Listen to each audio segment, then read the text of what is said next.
Welcome to Car Shopping Questions and Answers. If you're car shopping right now, or you will be in the next 6 months, I want you to type me in the comments.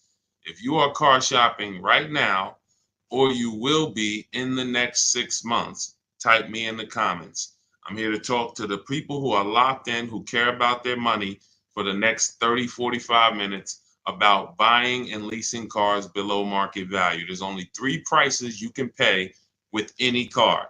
Market value, that's the price everyone pays. Negotiators pay market value. Above market value is people who just don't know how to negotiate at all, have no strategy. They're going to pay above market value. And then below market value. Below market value is reserved for the people with strategies, not negotiators. The reason we get below market deals is because we employ online strategies that are very easy to use, where we put dealers and banks against each other while we sit and relax at home. So start typing your questions. I do these live streams a couple days throughout the week to make sure you have all the answers you need to be able to buy, lease, and sell cars for the maximum money. And that's all we do here. So everything we'll be talking about is out of my new book. It's called It's called Cars from Home: 7 Steps to Saving Time, Money, and Avoiding Dealerships. It's 5-star rated, and you can get your copy for the next 30 minutes. It's part of my welcome offer for 75% off. It's normally $97, but if you get to my TikTok bio or my Instagram bio before 30 minutes is up, you got yours for $24.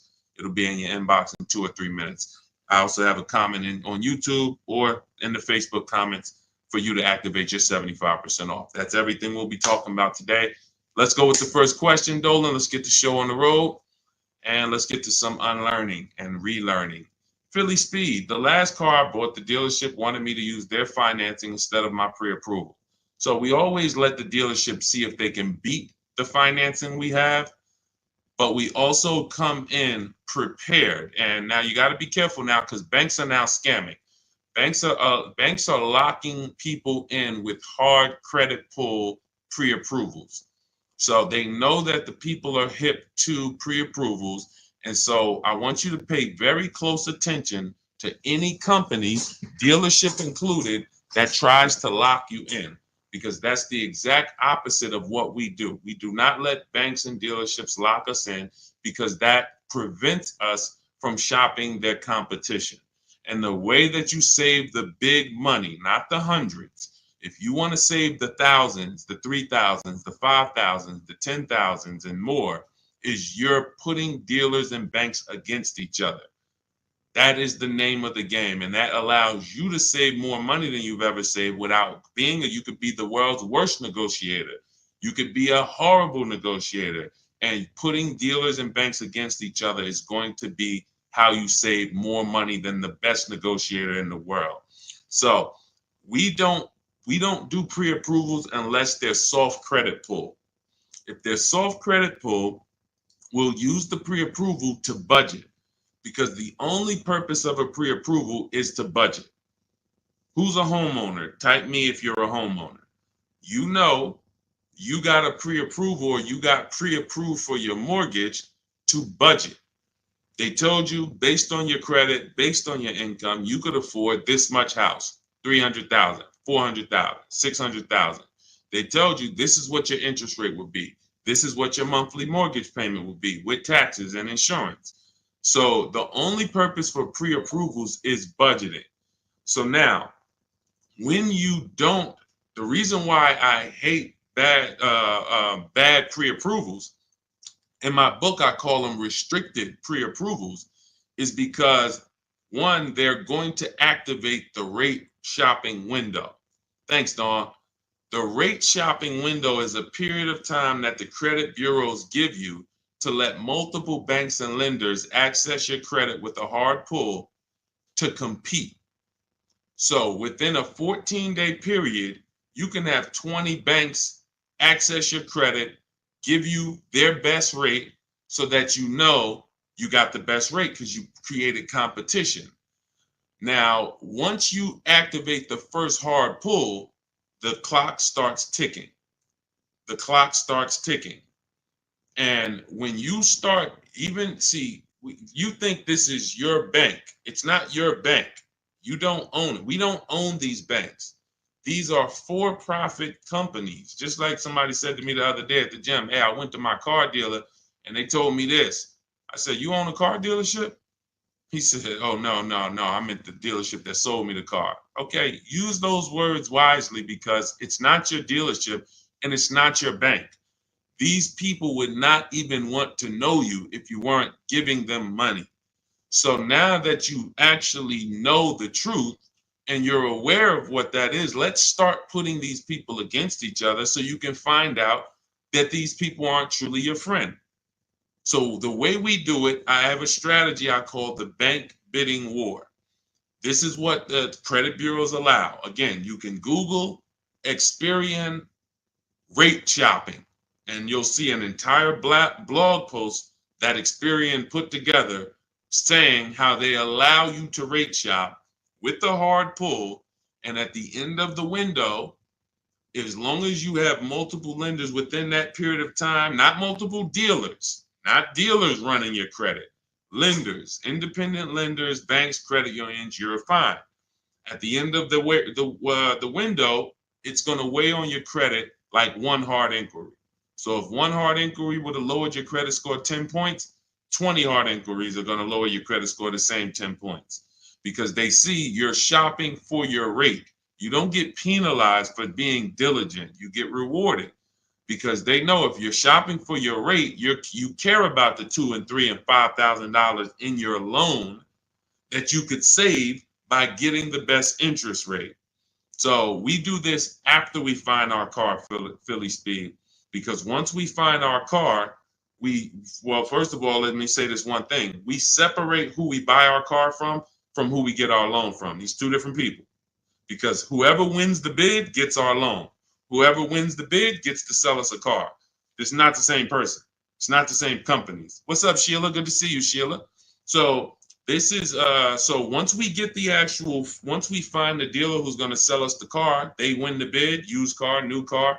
We now lock that car up with a deposit. Now we come home, we do all our rate shopping online, banks, credit unions, online lenders. I have resources in my book where you have online credit unions. Let all these people compete. Then we call the dealer and we see if they can beat it. This is how we guarantee that we're not paying 7.2% interest when we could have been paying 5.9% interest. We're not paying 6.9 when we could have been paying 5.19. That's big money. And I know you haven't been taught that. You've been taught, oh, let me just focus on this, my monthly payment. That's one of the worst things you could do is being a payment shopper. Being a payment shopper, hey, give me the $400 a month for this car. We got a deal. That is one of the, and in fact, that's the first video I made on TikTok that really introduced me to the world. Is the worst thing you could do in a car dealership. Just say, get me to this payment, we got a deal. Payments they can manipulate. $400 a month on a loan is 5 years, $20,000 on a regular loan. There could be $30,000 on a lease, $35,000 depending on the car. On a lease, could be $18,000, $15,000 with bad credit. $400 a month. There's so many ways to get this $400 a month. So you don't want to be mixing these things. You want to separate your loan shopping from your car shopping. And it's easy when you're paying cash. Cash buyers don't make these mistakes. Cash buyers still overpay. They don't get, unless they're bidding, but they don't make the mistake of mixing their payments and thinking, wow, just because I got a good monthly payment means I got a good price on the car. Absolutely not. You could have a great monthly payment, but you paid a terrible price for the car. Two totally different things. That's why we separate them. Go ahead, Dolan. I see a lot of questions coming in. Let's go. We'll keep more coming. Let's go. You ever had bad? Okay, let's go to the next question. I don't even know what that means. I don't even know what that means. Go ahead, Dolan. Next question. Maybe there was a typo.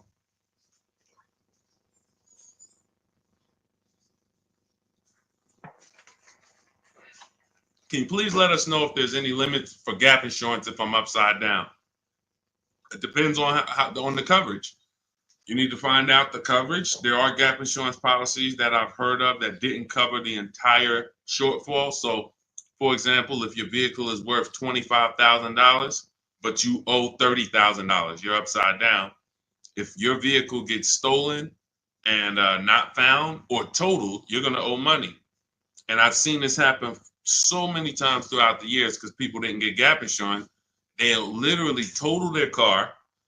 And then so now you got a horrible life event that happened. You got into a car accident, and then you get a bill. You get a bill, and people are like, wow, where did I get this bill from? And it's like, your car was only worth 25, but your loan was 30. So if you're driving around in a car that does not have, that's not worth what you owe, but you don't have gap insurance, you're exposed. Something happens to that car, not only are you going to lose the car, you got a bill coming to you. So what I always say is, you got to know when you're upside down. You got to know when to get gap insurance. And you also have to know you don't have to buy it from the dealership. You can call your insurance company, see if they sell it. You can Google insurance companies that sell gap. Usually you can find it for a cheaper price than what the dealership is going to charge. But some of the worst, it's insult to injury. It's not many things like losing your car and then getting a bill on top of that. That's almost as bad as like having a car that's breaking down and then you got to fix something on it, but you still have a car payment. So the car doesn't drive, transmission's out, but you still got to make a payment every month. It's like, those are two of the toughest things. So know when you need gap insurance. Don't skip that. That's not a smart decision at all.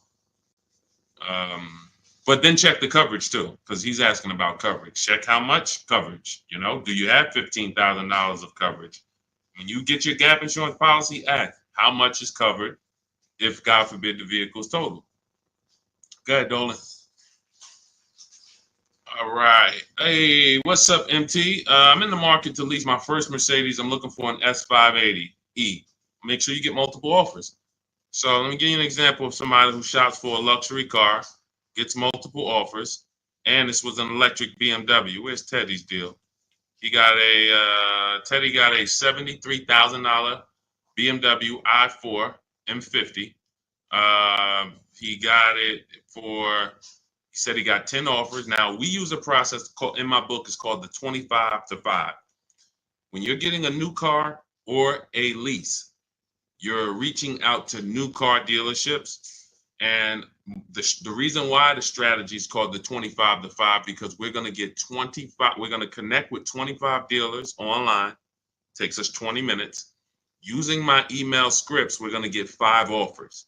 So it's 25 connections, 5 offers, 25 to 5. Now, some people you'll see they've gotten more offers using the strategy. In Teddy's case, he said, I received 10 offers. I only used the scripts provided. Closed on a 2024 BMW, $73,000 MSRP, $856 a month. Now, here's what I always say, and Teddy is going to confirm this. When you properly shop multiple offers, you are going to see a wide range. If you shop the right way, your best offer should be $150 to $200 apart, at least that different. So your highest offer should be at least close to $200 apart from your best offer. And sometimes it's even more than that. So in Teddy's case, you can see the dealer's initial offer came at $937 using the counter offer calculator, which I have in my book. You get access to this calculator where we put all our offers in, and then it spits out the counter offers based on the best offer we received. He said I counted at $829. He came back at $856. That's where he closed the deal at. So $856, $73,000 vehicle. That's a 1.1% lease. The way you judge your leases is you divide the monthly payment into the total MSRP, and that gives you what the percentage is. So he got a 1.16% lease. But here's what's very important. My highest offer during this process from a different dealer was $1,123. $1,123, even after his counters. So when I tell you that 80% of dealers are overpriced, had he been inside that dealership that was $1,123 trying to negotiate, it would not have mattered how great of a negotiator he was. The $1,123 dealer is not coming down to $856 because the $1,123 dealer is an 80% dealer. They're not going to sell the car if they can't make a certain amount of money. And that's what the 80% do. They'll discount and say that's the best we can do. They're not lying to you, but it's not the best their competition is willing to do. So if you're in a dealership that's an 80% dealer, this is why I said at the beginning of the stream, negotiators lose all the time. Great negotiators who don't use a bidding system lose all the time. I don't care if you're in sales, you say, Deshone, I've been in sales, I negotiate for a living. You lose all the time because there's no way for you to know the bottom of a vehicle. You don't know, is the bottom 7,000 off? Is it 3,000 off? Is it 15,000 off? What's the bottom? And the only way for you to know the bottom is to get multiple offers from multiple dealers and see the one who gives you the best offer. That's what confirms what the bottom is. So this is what you do. If you're talking about leasing an S580, this is what you do. You get multiple offers. On an S580 $100,000 car, you should see a $400 swing from your best offer to your worst offer. You might see $1,100 a month and you might see $1,500 a month from one dealer. That is from a different dealer. That's how different it is. Now, if you want to call around and try to get the quotes yourself by the phone, you can do that. We don't do that. We use email because I believe that most people don't like talking to car dealerships. Believe it or not, there are some people who do, and God bless them. Go ahead, do your thing if that's you. Start calling around. But if you're like, you just want to be able to copy and paste and use emails, that is all in my digital book, Cars from Home, 7 Steps to Saving Time, Money, and Avoiding Dealerships. It's already 5-star rated. Thank you to everybody who's taken the time to write a review about the book. This is one that we got the other day. Marguerite, I started pulling these up. This book is a must if you're thinking of getting a new or used car. So much has changed in the process since I bought my car 40 years ago. Think of it as a workbook. Even though you finish the book, you'll refer back to it several times. This is another one that I snatched. Deshone Auto book, Leave Nothing to Chance, from A to Z. He covers every aspect of car research, acquisition. I use the step-by-step approach from securing financing first to better understanding what I could realistically afford. Researched several vehicles, which led to the certified pre-owned. I reviewed my car specs, model years. See, what he's doing is he's walking you through the process I walked him through. That's what it is. It's a process. So when you get Cars from Home, my digital book, you now have a process for getting below market leases, process for getting below market car deals, a process for selling your lease instead of returning it to dealers and they go and sell your lease and make $2,000, $3,000, $4,000 and you didn't even know you could sell leases. You sitting here like, man, I didn't even know you could sell a lease. How much has that cost you? Let me ask you a question. You're like, Deshone, I didn't even know you could sell a lease. How much has just that alone cost you? If you don't know you could do it, you certainly don't know how to do it. There's still you listen, honestly, you might have been taught you can't even sell your car without the title. Who was taught that? I got to have my title before I could sell it. And I know this is true because when I was at the Mercedes dealer, people would walk in and the guy would be like, Deshone, is that the new one? I said, yeah, that's the new, the 20, whatever. I said, all right, as soon as I make my last payment, coming back to see you for that. I know. Most of the people are not going to admit it, but they didn't know. They don't know this stuff. So the reason why we have to get, I'm talking to you who are honest, who are willing to be honest and willing to take the bad news, because that's how we change. You cannot, if you won't admit that you didn't even know how to sell a lease, then how are you going to get to the point where you can sell leases and make $2,000, $3,000, $4,000? See, I always meet people with bad news because I care about your car deal. I'm not the person who meets you and says, hey, Milton, you're doing a great job. Brandon, Rindy, you guys are just doing a great job buying these cars. Look at your deals. Wow, you're getting 1% leases. Wow, look at all these offers. You're getting $5,000, $10,000, $15,000 off on all of these offers. Great job. Oh, man, look at your pre-owned car. You got a huge discount. Originally, this car was $50,000 and you got it with good mileage for $26,000. Wow, you got a great discount on this pre-owned car. That's not how I'm meeting you. That's not how I'm meeting you. I'm meeting you. You don't even know that you should be getting the new price of a used car. You're looking at a used car. Duh, I'm looking at a 3-year-old car. Deshone, how do I know if this is a good deal? Well, we need the brand new price. What was that car brand new? Was it 50? Hey, when I was looking at my Infinity truck, I was buying an Infinity truck 2 years ago. I was looking at 4 white ones. 4 white ones. They were between $30,000 and $32,000. Now, most people would have just said, oh, well, let me pick the best one. Close my eyes, did a roulette, and they would have got in trouble. Why? Because I know, which is what I teach you in my book and what I teach in these streams, you have to get the new price. So now I get the new price and I find out one of the vehicles brand new was 46, one was 48, one was 52, and one was 54. Brand new. So all of those cars, when they were 30 to 32, they look similar. Oh, they look so close in price. But once I understand that, oh, this one's 46. That one has $8,000 more equipment in it. The price became far. It became clear what value was the best. Somebody would have picked the $46,000 car and said, oh, well, that one they were asking the lowest price.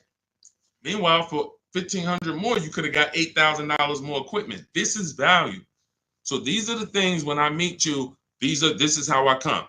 Deshone, I know I made a lot of mistakes. I'm willing to hear the bad news so I can get to the good news, so I can stop making these mistakes. That's all we're here for. And if you could take that, then we're going to be fine. You're going to be just fine. I can help anyone get below market deals who's willing to unlearn. That's it. If you're willing to unlearn, you're good all day. Okay, so that's what you do, MT. Get bids, multiple bids. You need to get at least 5 bids for that Mercedes before you make a decision. Once you get the 5 bids, you'll have a clear winner. That's who you do business with. Go ahead, Dolan. And matter of fact, let me show this Mercedes discount too. Just so you know, MT, we just had somebody who got a Mercedes. And just so you know how much money is in there, you got to zoom in on this. But this was a $79,000 Mercedes electric one, just like the one you're talking about getting, except this is an EQE. And Milligan got $27,000 off. That's 20. Let me put that back on the screen. If you're on Instagram, if you're on YouTube, you can see this. $27,000 off. So I don't want you going in there thinking that, hey, if I could get $5,000 off, that sounds like a deal to me. Well, unless you get multiple offers, or you could leave a lot of money on the table, you'll end up overpaying by like $15,000, $20,000 and never know it. Go ahead, Dolan, shoot that next one up. All right, welcome to the new people who just jumped on. This is Car Shopping Questions and Answers. We're doing rapid fire Q&A. Any car question, throw it up, type it up. Dolan will pull it into the screen.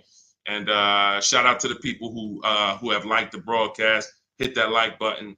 It means a lot. You make sure you run once you do that, you let the algorithm know we're talking big money over here.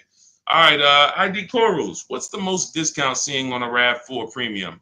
You're feeling for the bottom. That's a losing strategy. So when I look at a vehicle like Tiffany's vehicle, Tiffany, look, she gets a Mazda 2024 CX-90. Her best offer from all of her bids was $6,530 off.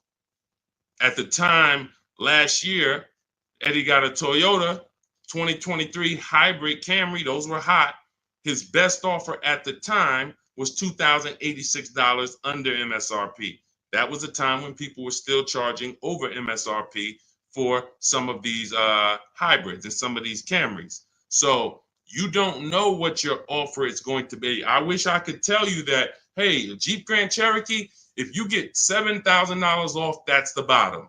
A BMW X5, if you get $6,000 off, that's the bottom. No one knows. And frankly, there's never going to be a way to know.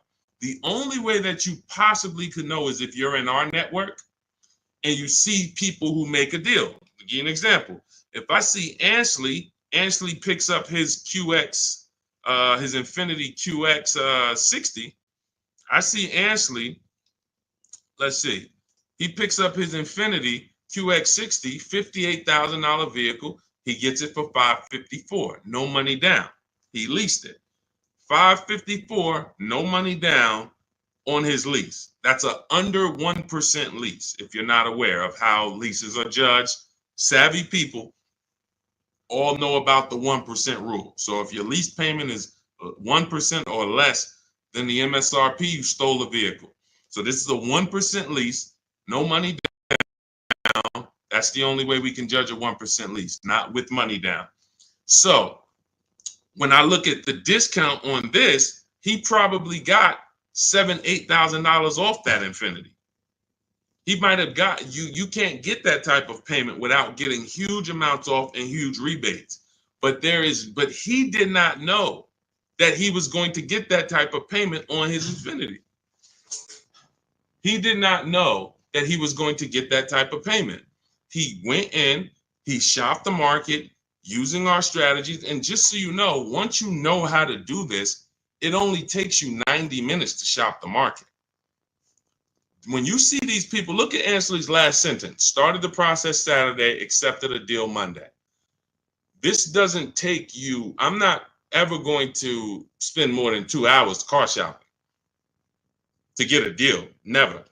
90 minutes tops, I'm going to get a below market deal on anything. So when you look at the process of using a computer, this is what they're made for. See, the problem is you're just not using computers. You're not using the internet. You use the internet for Amazon, don't you? Don't you use the internet to shop competitively from Amazon, to go on websites when you need to buy something big? You're going to the internet. But when you need to buy something like a car, you're going to the dealership, not the internet.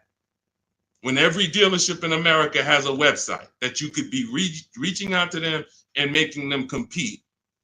But no one knows what the below market deal is going to be, Cora. It's just ID corals. There's no way to know. We have people who, you saw Milligan, her below market deal was $27,000. It depends on the vehicle. That was an electric Mercedes. Sean's below market deal on a F-150 Lightning that he got was $20,000 off. Where's his deal? Look, Kimberly, she got a Maserati. That particular Maserati, the below market deal was $20,000 off. But as I said, Sean, $20,000 off. But Tiffany was $6,500 off. So when you see on the Mazda, so it's different for every vehicle. You have to understand that. And there's no way for you guys to know that. Unless you're in our group and then you see somebody get a car that you want and you're like, wow, if he just got 20 and he did that work, then I know the below market deal is 20. Let me go get it. But you still got to send your offers out. But there's no way to know. And when you try to guess, you get in trouble. That's what negotiators do. That's what negotiators do. They'd be like, all right, I feel like I got 7,000 off this. I think I did good. What if you could have got 12? What if you could have got 17? You're not doing good. All right, go ahead, Dolan. Absolutely applies to used cars. Our system in my book, somebody said, does this apply to used cars? Our system in my book is below market used cars, below market leases, and below market new car purchases. We also have the bank bidding war where we make banks and credit unions bid for our business instead of going and begging one bank to give us a loan. So we also sell leases and sell. So we run pretty much an organized bidding system for car buying and leasing. That's what we do. In a nutshell, what separates Cars from Home from any other channel? What separates my teachings from anyone else? We have an organized system for making people bid for our business. We send them through a round robin. That's how we have grandmothers who save more money than the best negotiator. It's just that simple. Rosalie. Rosalie's deal is insane. Look at Rosalie. And I wish some of you, I know some of you have these cars. That's the reason I show all of these different cars, because you might have these cars and you didn't get these prices. So that should be a wake-up call when I show all these cars, Jeep Grand Cherokees, QX50s, Mazda CX90s. Some of you have these vehicles. And you can look at your deal, look at your paperwork, look at your selling price. Look, do you see any rebates included? Look at your price and be like, you'll see, man, I didn't get these prices. She got a 2024 Infiniti QX60, $59,000 vehicle. Look, her payment is $592 a month. It's a $59,000 vehicle. Some of you lease this vehicle, you put down $5,000 and your payment's $500 a month. She put down nothing. So this is below market. I told you at the beginning of the stream, it's 3 prices that you can pay for any car. 3 prices. Market value, that's what negotiators pay. Above market value, that's for people with no strategy pay. Can't negotiate, no strategy. Just please, just get it over with. Tell me what it costs. They're paying above market value. And then below market value. Below market value is reserved for the people who know how to make people bid and compete for their business. Okay. All right, go ahead. Every time you get a hard pull on your credit, it brings down your credit score. That's why you want to mix them with, you want to have, all right. So first of all, you want to understand that this is called the bank bidding war. And this is an organized process that we created based on what the credit bureaus allow. The credit bureaus allow you to have multiple banks and lenders access your credit within a certain period of time, and it will show as one hard inquiry on your score. You'll see the inquiries, but the score, where one inquiry might drop your score 10 points, you could have 20 inquiries, but it's still going to be the same 10 points. And you can Google very simply, go to Google, type in Experian, which is a credit bureau, rate shopping. And you'll see the article that Experian themselves wrote telling you how you can rate shop. Banks don't want you to know this. Dealerships don't want you to know this, but we do this. So this isn't something that's new to us. It may be brand new to you, but think about that. If you are letting a lender lock you in to one offer, that means you're not shopping your interest rate. If you're going to Navy Federal because you're so gung-ho and super chummy with Navy Federal, but you're not letting anyone else compete against them, then you're not getting the best interest rate you could be getting. You certainly don't know it. You think because, oh, Navy Federal, they're my credit union, they would never charge me a higher interest rate than someone else would. Who said that? Their goal is to make money. So we use a strategy that is allowed by the banks, by the credit union, by the credit bureaus, and most people don't know about it. That's fine. Most people don't know anything about what I'm talking about. So everything that we're talking about here, most people don't know about selling leases. Most people don't know about getting bids for their cars instead of trading. Most people don't know about sitting online and contacting 20 dealers to get a lease quote using online scripts, emailing only to get 5 offers. Most people don't know about anything we're talking about. Leasing, and how leasing saves you way more money than buying unless you keep your cars 8 years. If you keep your cars 8 years, then leasing doesn't save you more than buying. But if you don't keep your cars 8 years, leasing, getting below market lease deals like some of the ones you see that I've shown you, saves you way more, thousands more than buying. Most people don't know any of this. So it's not about that. It's about, will you know it, Dawn? I don't care about what most people know. I care about the people who are like, look, I want to know this. I want to know how to make sure I shop for my interest rate and don't let the dealer shop for it for me, or don't just let one bank give me their offer. No, it's too much money. You know the difference between, and I want to pull this up, the difference in interest between on a $40,000 loan, $40K loan, what's the difference in interest from, let's say, 5.9 to 7.9%? Because we're so busy talking about the money on the car, but we totally overlook the money in the loan. And we don't. So when in my process, those of you who have my book, you know the bank bidding war. You know we're taking shopping at home for our loan just as serious as we're taking getting the best price for our car.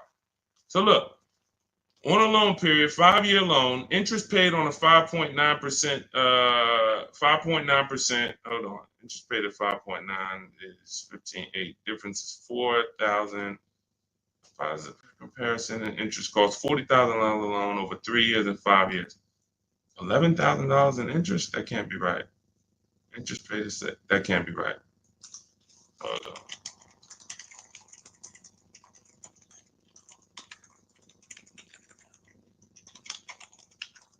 $7.9%. How much interest is paid on a 5-year loan? 7.9%. Could be over $15,000. That's impossible. 7.9 is that's impossible. Hold on. Now I gotta figure this out.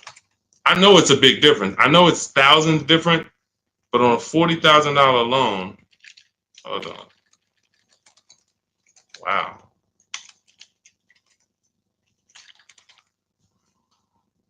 All right. So if I put in a $40,000 loan, 60 months, 7.9% interest, 0 down payment. Forget about sales tax. Let's see, calculate. All right. Principal, interest. Why is it not giving me? Here we go. Total loan interest is $8,500.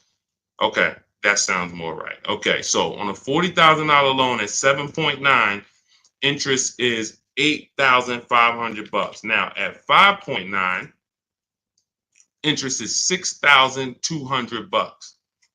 $6,200 versus $8,500.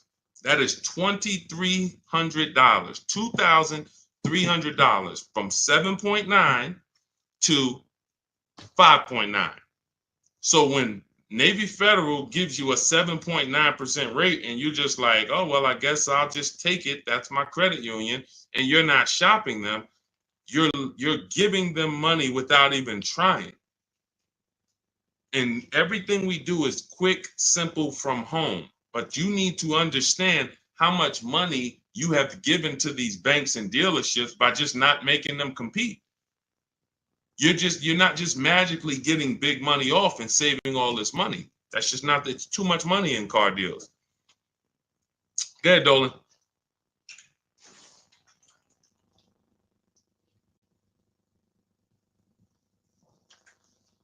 See, I see a lot in a lot of these questions. What I'm seeing is people trying to feel for the bottom. You don't want to use competitive strategies. You're not going to get there that way. Michelle, what's a good APR on a 2014 car? First of all, a 10-year-old car, you shouldn't have a loan. In my book, I teach something called the rule of 72 and the 10th birthday. 72 months is the longest loan you want to take on a car. Anything longer than that is like a 50-year mortgage. If you got to take a 50-year mortgage to afford a house, you can't afford the house. So why is the 10th birthday there? Well, that's because we should have the car paid off by the 10th birthday. In true affordability, you can do this. If you can truly afford a car, you can do this. You can get a car on a 6-year loan that has a payment that you can pay off by the time the car turns 10. You know who can do this? People who are buying cars they can't afford. People who want to get the Dodge Hellcat or the Dodge Demon and they can't afford the $70,000. So they're going to get one that's a 2017 with 90,000 miles on it, and they're going to pay 15 for it, 15,000. But the car is crap. Car's crap, 18,000, 20,000, but it's crap. Cars hasn't been taken care of, and they're going to take out a 6-year loan on it. So they're going to take out a 6-year loan on a car that is already old with high mileage. I've seen this. I call this the repo recipe. Some of you may have seen the video that I made on the repo recipe.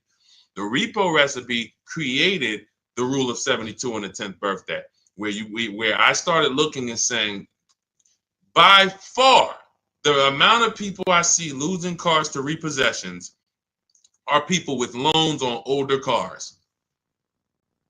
They own loans on older cars that instead of getting a nice, smaller, maybe less socially impressive used car, they want to get something that looks better, has more amenities to them, as more in a class of luxury. all right, Deshone, I could get this 2015 BMW. It's it has 90,000 miles on it. They only asking 14 grand. It's a horrible decision unless you can pay cash, because all you're doing is investing in a car for 5-6 years with payments that is already due for repairs. At 10 years old, the car you're asking about, Michelle, is already due for repairs. This is the age of the car. This is the age of the life cycle of the car where repairs should be normal. 10 years old, the car should be paid off. And every 2 years, you go to your mechanic. Hey, what does it need? They say, okay, hey, you got to put 1,000 into it. You got to put 800 into it. No problem. Here you go. Let me keep my car running. That's the age of repairs.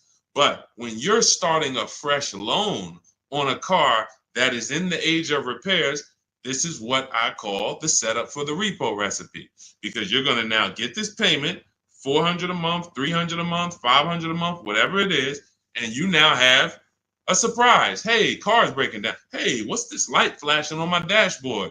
Hey, what's this going on? What's this sound I'm hearing in the back? That's because you bought a car that is in the age of repair and you just bought it like it wasn't. See, if you drop cash on it, 15 grand, I don't got no problem with that. Because now you're going to say, all right, Deshone, I bought an older car, paid it off, but I'm going to put some money to the side just in case things go wrong. Perfect. But when you're making your car payment and you're paying your insurance and you're putting gas in the car and you have to do an oil change, and then something breaks and it costs you $2,000, you're gonna see the repo recipe, because you're gonna be like, wow. And God forbid something major happens, like the transmission goes, or a head gasket goes, or the engine goes. Oh, forget it. Now you're sitting there with a $400 payment on a 10-year-old car that literally you still owe $16,000 on, and it doesn't even drive. You need an engine. Happens all the time. I've been seeing it happen since 2006 when I got in the car business. And what's the reason?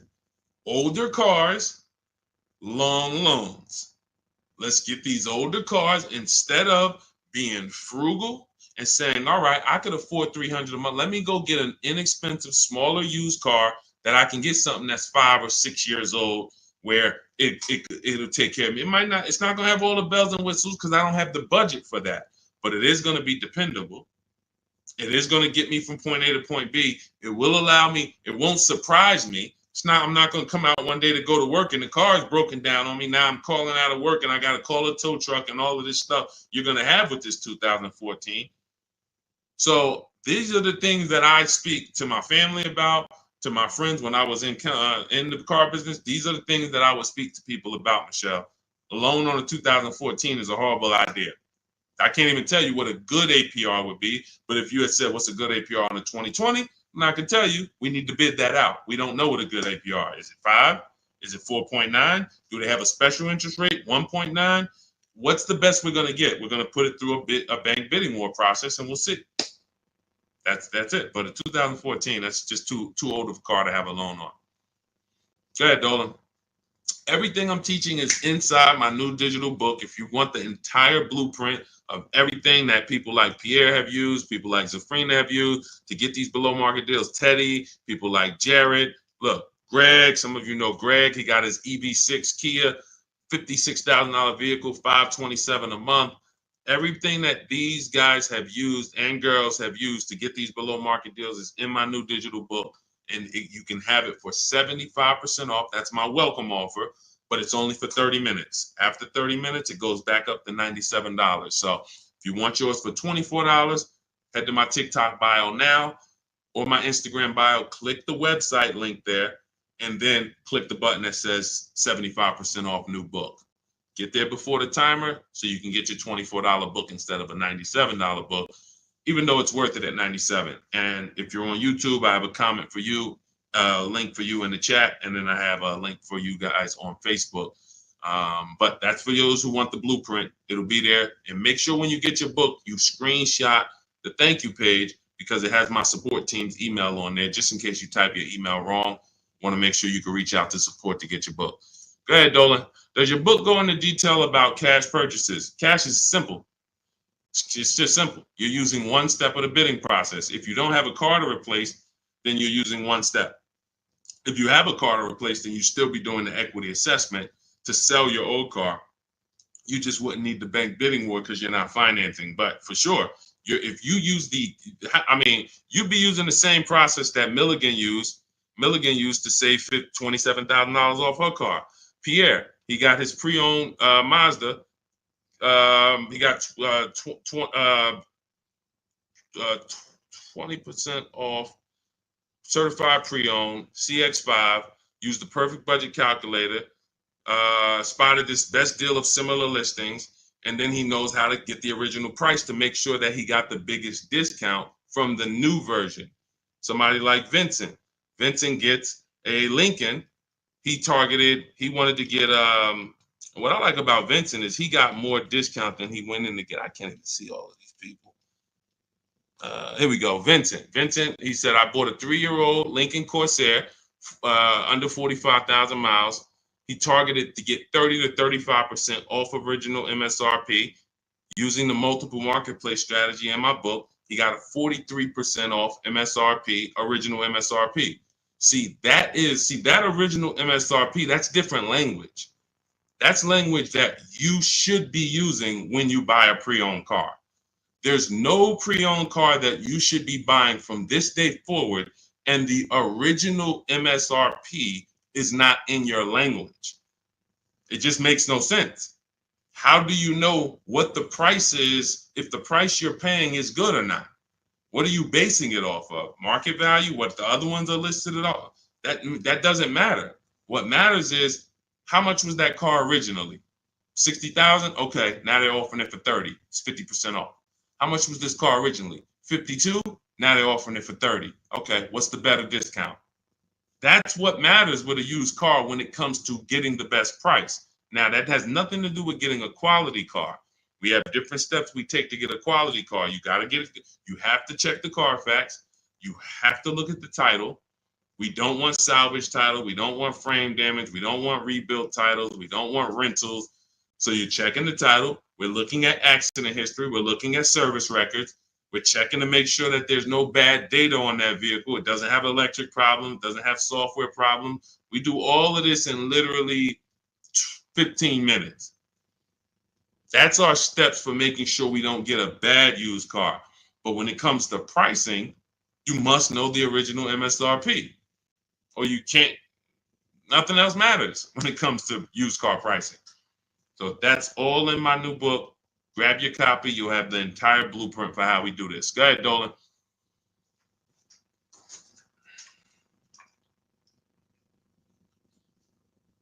What do you do if your loan is upside down and you want to lease? Transfer it over. In my book, we have 2 ways to get out of a negative equity. There's 3 options with negative equity. 2 lead to a car, 1 does not. So just so you understand the severity of negative equity I call the bad credit for people with good credit. Because when I was at the dealership, people walk into Mercedes, and if they left with they could have an 800 score. If they had too much negative equity, they were not leaving with the car. So there's only 2 things that I've witnessed in my career that stop people from getting deals on cars. Credit's too bad, negative equity. So that means it's a serious thing. So what I say is understand the cause. The cause, which you seem to know already, Lavis, is you should be leasing, but you buy. That's why Lavis is asking about going from a negative equity deal to a lease, because the taking out 5-year, 6-year loans is what you do. Then you go and you replace those cars in 2 or 3 or 4 years. You have negative equity. Happens all the time, especially to you who doing no money down deals. And to those of you who are putting down like 5, 10 grand, you don't have any negative equity, but you're losing that money. You're not getting that money back. You put down 5 grand, 10 grand on a car, then you come to trade it in 5 years, and you come to trade it in 3 years. You're not getting that 5, 10 grand back. You don't because it's just the car depreciates too much. So you're just throwing money at these cars that is not coming back to you. When you are going for a lease now, we have 2 ways that you're going to transfer to a lease from a negative equity deal. We're going to do our equity assessment. You're going to go to CarMax, go on these websites, CarMax, Driveway, Carvana, KBB, Instant Cash Offer, Car Gurus, and AutoNation. Sell my car. 6 offers. So they're going to give you 6 offers on your current car. Now, that is going to be the smallest amount of negative equity that you're going to have, because that's the best offers you're going to get. These are companies that fight every day to buy cars. That's what they do. So they're not lowballing. They're not saying, hey, we'll throw out one number here and then we'll negotiate. Hey, Charlene, good to see you. Good to see you, Michael Singleton. They're not doing that. They're coming in and saying, all right, we're going to put our best offer online. And then when we inspect the car, if there was something that you didn't tell us about the car, if there was something that you left out, we're going to need to deduct that when we inspect it. So they're putting their best offers online right there. And so that means that's going to be your lowest amount of negative equity, because you're getting the most for your car if you sell to one of them. So let's say your highest offer comes from a Car Guru's dealer who wants to buy your car for $19,000. Let's say you owe 21. You owe 21, they want to buy it for 19. Hey, Steve Long, what's going on? Good to see you. What should you do? You should pay the difference, because when you pay the difference, you're closing the deal with the least amount of negative equity. That's what you want. You're closing the deal with the least amount of negative equity. And so when you go buy your car, your next car, or lease your next car, rather, in your case, negative equity has nothing to do with the deal. So that's what you would prefer to do. Pay the difference and then go out and get bids for your lease and then do a clean deal. But now let's say, they offer you 19 and you owe 29. So you are now $10,000 upside down. You can't pay the difference. I don't have 10 grand to pay the difference. Okay. Now what you have to do is you have to transfer that negative equity to your next deal, which means you have to trade your car in. And we don't trade. We don't like trading because you can't get bids.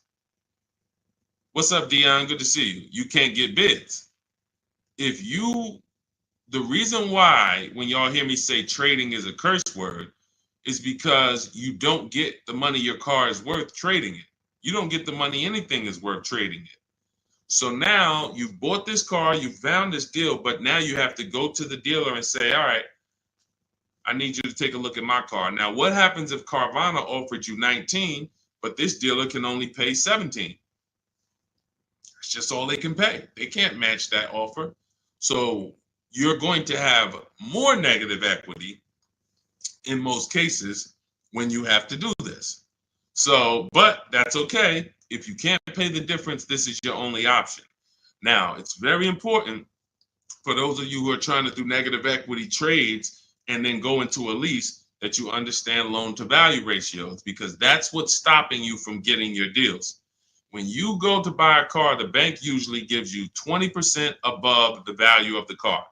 That's the max the bank is going to really give a person with good credit. Sometimes a little more, but we'll use that it could go to 25%. Ridiculous banks will go to 30%, but 20% is really benchmark.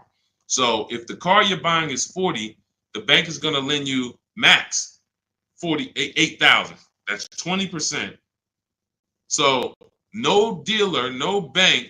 What's up, Benito? Nobody can get $50,000 approved on that $40,000 car. So when you buy your car, you're trying to buy the car, put the taxes in, put the fees in, and then throw the negative equity in. So the car was 40. Next thing you know, you're at 52, and you want to do a no money down deal. And you're wondering why you can't do a no money down deal, because the bank is saying we're not going to lend 52 on a $40,000 car. That's when they come to you and they'll say, hey, you got to put money down. Can you come up with $5 grand? Because we can't get the bank to approve it. It's loan to value. Now, also, what you need to keep in mind is when you can get big discounts off the vehicles, you can actually bring over more negative equity. When you look at Sean saved 20 grand off his vehicle. If he had to throw 7 grand negative equity on there, he could do it. If you had to throw it, honestly, he got a $20,000 discount. If he had to throw 20 grand of negative equity on here, he could do it. Payment's going to be high, but he could do it. It wouldn't affect the loan to value ratios because he got a huge discount off the vehicle. We talked about Tiffany. She got $6,500 off of her vehicle, her Mazda CX-90. If she wanted to slap $7,000 of negative equity on top of this deal, she could do it because she got a big discount. And the bank says, well, we're basing the loan off 44, not the fact you bought it for 36, 38. You got a big discount, but that we don't care about that. We're looking at 44 and we'll lend up to 51 or whatever. So if she gets $7,000 off and she wants to throw $7,000 negative equity, the bank's going to say that's fine, no problem. So it has a lot. It has a lot to do with how much negative equity you have, and also what is the vehicle you're getting and how much discount did you get off that vehicle. That's what matters. So make sure you understand what's causing negative equity, which is for you. So because, like I said, Lavish seems to understand she's going into a lease, but the cause for negative equity is buying cars when you should be leasing. Very simple. Yeah, Bella, that's a $7,500 rebate, and that's not the only thing you should be thinking about. Like you want to look at what discount can you get in addition to the $7,500 rebate. That's how we have people that are saving, $15,000, $10,000, $20,000. They're getting the rebates for the electric vehicles, but they're also getting huge discounts from the dealers that are winning the bid. Go ahead, Dolan, shoot the next one out. Okay, all of this is in my new digital book. It's called Cars from Home, 7 Steps to Saving Time, Money, and Avoiding Dealerships. This is the blueprint. This is 14 years of car business experience with Mercedes, with General Motors, and running my own brokerage and teaching thousands of people online how to get these below market deals and using a system. We don't wing it. It's not an accident. It's not like, oh, I hope this works. This is a particular set of things you do online to make dealers and banks bid, and success is guaranteed. If you trust my process and forget about your old way of no process, you will be fine. The success is guaranteed. So as part of my welcome offer, you can get the book for 75% off. It's normally $97 because it's worth every penny. I didn't want to price the book like it was a regular book because it's not. So it's normally $97, but for 30 minutes, you can get your copy for 75% off as long as you get to my TikTok bio, click the picture of me before 30 minutes is up. The welcome offer is only 30 minutes, then the price goes back up to $97. So you can go to my TikTok bio, go to my Instagram bio, click the website. You can go to the comment section on YouTube or the comment section on Facebook. Click the link and get your 75% off. But make sure when you get your book, you screenshot the thank you page, because it has the link right there to open the book. And then I also email you a copy, but sometimes you'll type your email in incorrectly and we can't email it. So you'll have my support team's email just in case. Is Capital One a good option to finance a car? We get bids. We spent a lot of time. You must have just jumped on, Jen. We get bids. There is no bank that is giving you the lowest rate. If a bank always gave you the lowest rate, they would be out of business. So when we consider what lenders, why do you think there's people in the money business? There are people in the money business. They don't care if you buy a car. I see you, Genome Hamilton. We'll get to you. Get that question from Genome on Facebook, Dolan, next. So why do you think there's people who are in the loan business? They don't sell cars. Banks don't sell cars, they sell money. So when you just see the overpaying, I told you guys, it's 3 prices you can pay for anything you get: market value, above market value, below market value. That means you can get a market value loan. That's the average. You can get an above market value loan, which is above average, 2-3 points higher than what you could have got just because you were lazy. Now you're paying not 8.2%, but you should have been paying 5.7%. But you just didn't bother. You just said, okay, I guess this is it. But below market deals come from competitive offers called bids. So when you are when Capital One should be a bank that you get a bid from, Navy Federal, Bank of America, Community Credit Union, Lightstream, everyone and anyone should be in the bank bidding more, because the more the better.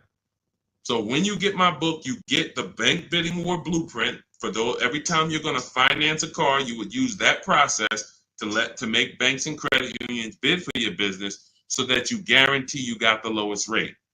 You don't drive off hoping you got the lowest rate when you didn't even make anyone shop.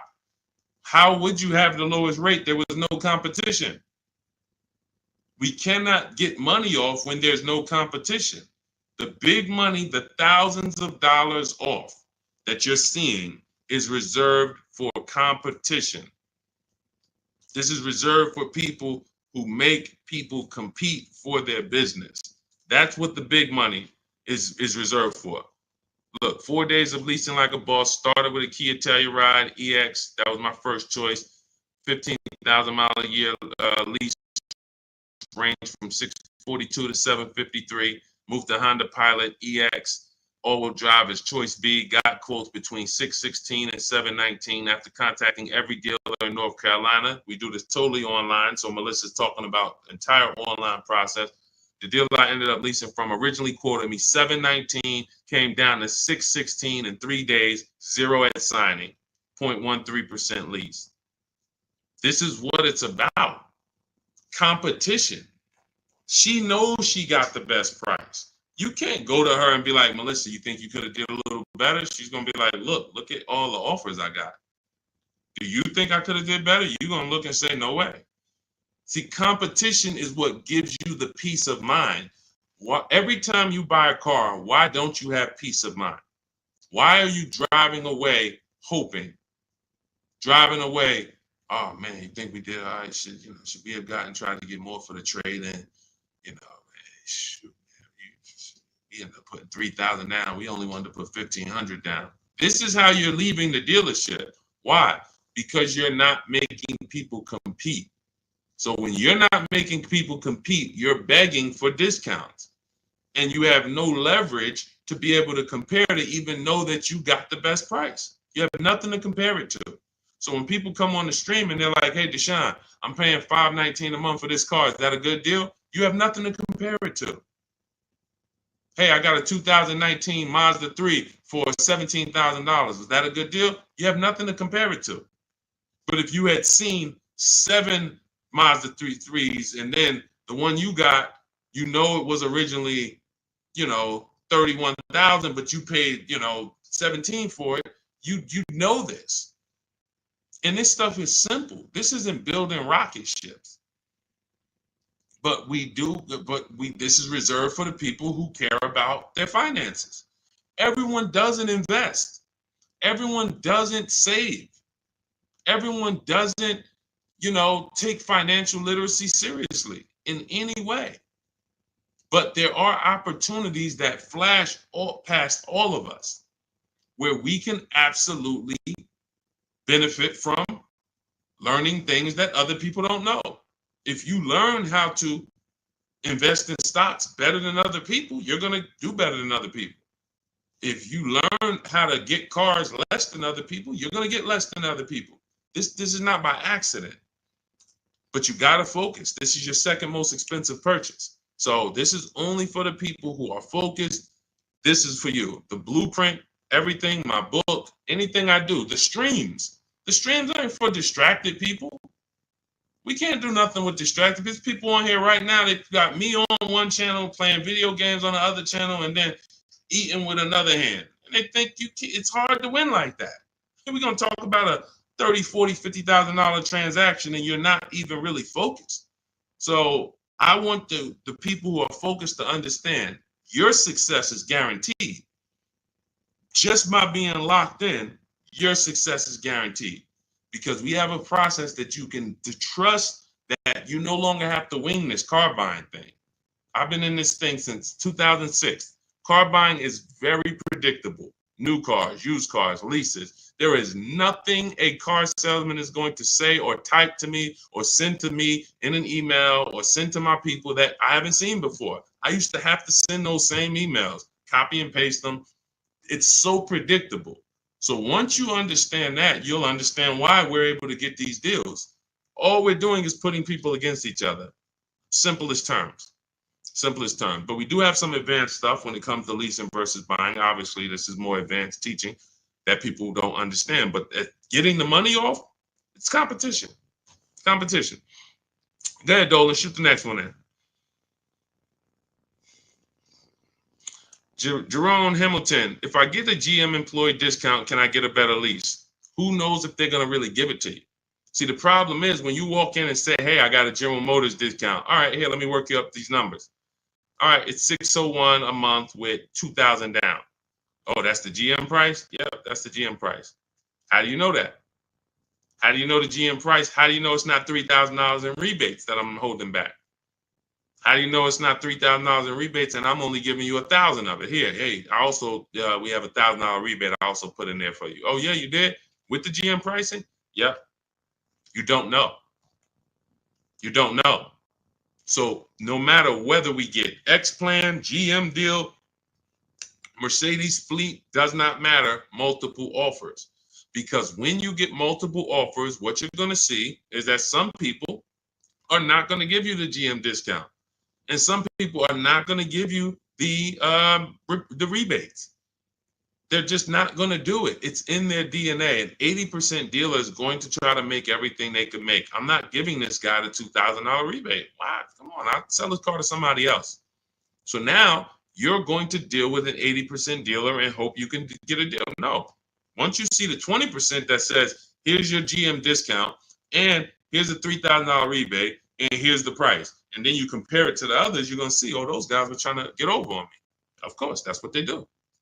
That's what they do. 100%. Go ahead, Dolan. We always get bids. Doesn't matter. You can't trust anybody to give you a price and give you all the rebates and give you the hidden money like they're your friend. That's just not going to happen.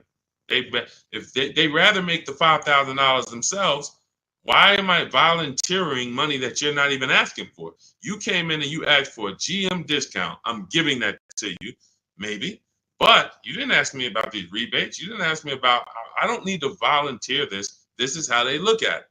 So many times you get in there, you go, oh, give me the invoice price. Can you give me the invoice price? We got a deal. Man, if half these people that I've shown you on this stream had accepted invoice price, they'd be looking at these prices that they paid and saying, why the heck did I pay that price? Invoice price means nothing. What if you got a $7,000 rebate, $15,000 rebate on some of these vehicles? What if you got a $4,000 rebate? Invoice price has nothing to do with rebates.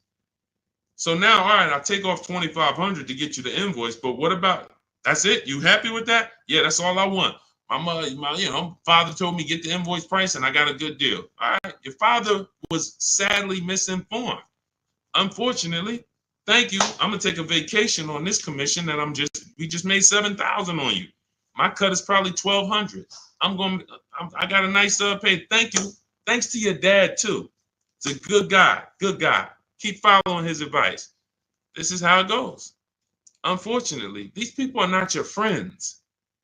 And as a former car salesman, I keep it straight. I keep it straight because unfortunately, most people on here, you just I'm going to my car dealer. These people are not your friends. You invite Charlie over to barbecues. Charlie is my friend. He's been selling me cars for 20 years. Sold my dad cars. Once you start making him compete, next time you buy a car, lease a car, say, hey, Charlie, look, I'm going to get a number from you, but I'm also going to get numbers from a couple other dealers. Hey, what you mean? Watch Charlie get mad. Watch Charlie get mad. What you mean? What, you don't trust me? I've been doing business with you for 20, 30 years. Yeah, but I want you to actually, I just want to, this guy Deshone told me I need to shop around, always make sure, because it's a lot of money I could be leaving on the table. Oh, man, come on, man. See, that's a person that never wanted to compete. He would rather come to your barbecues, be friends with you so that you don't make him compete. Because the minute you start making dealers compete, you're going to see how much money you've been losing. That's the only way. It's the only way. You start making these dealers compete, you're going to see, dang, I've been overpaying. Some people right now getting phone calls right now. Hey, come on in. We're going to upgrade your lease. Good news. We're going to keep your payment around the same price. Who's getting these phone calls? Who's getting these phone calls? Good news. I can get you out of your lease right now and get you into a new lease about the same payment. Who's getting those phone calls? Who's getting those phone calls? I ain't been on since 5 a.m., KD. Chill out, bro. Chill out. Who's getting those phone calls? Right? Hey, come on in. I could get good news. I could get you in the brand new 2025.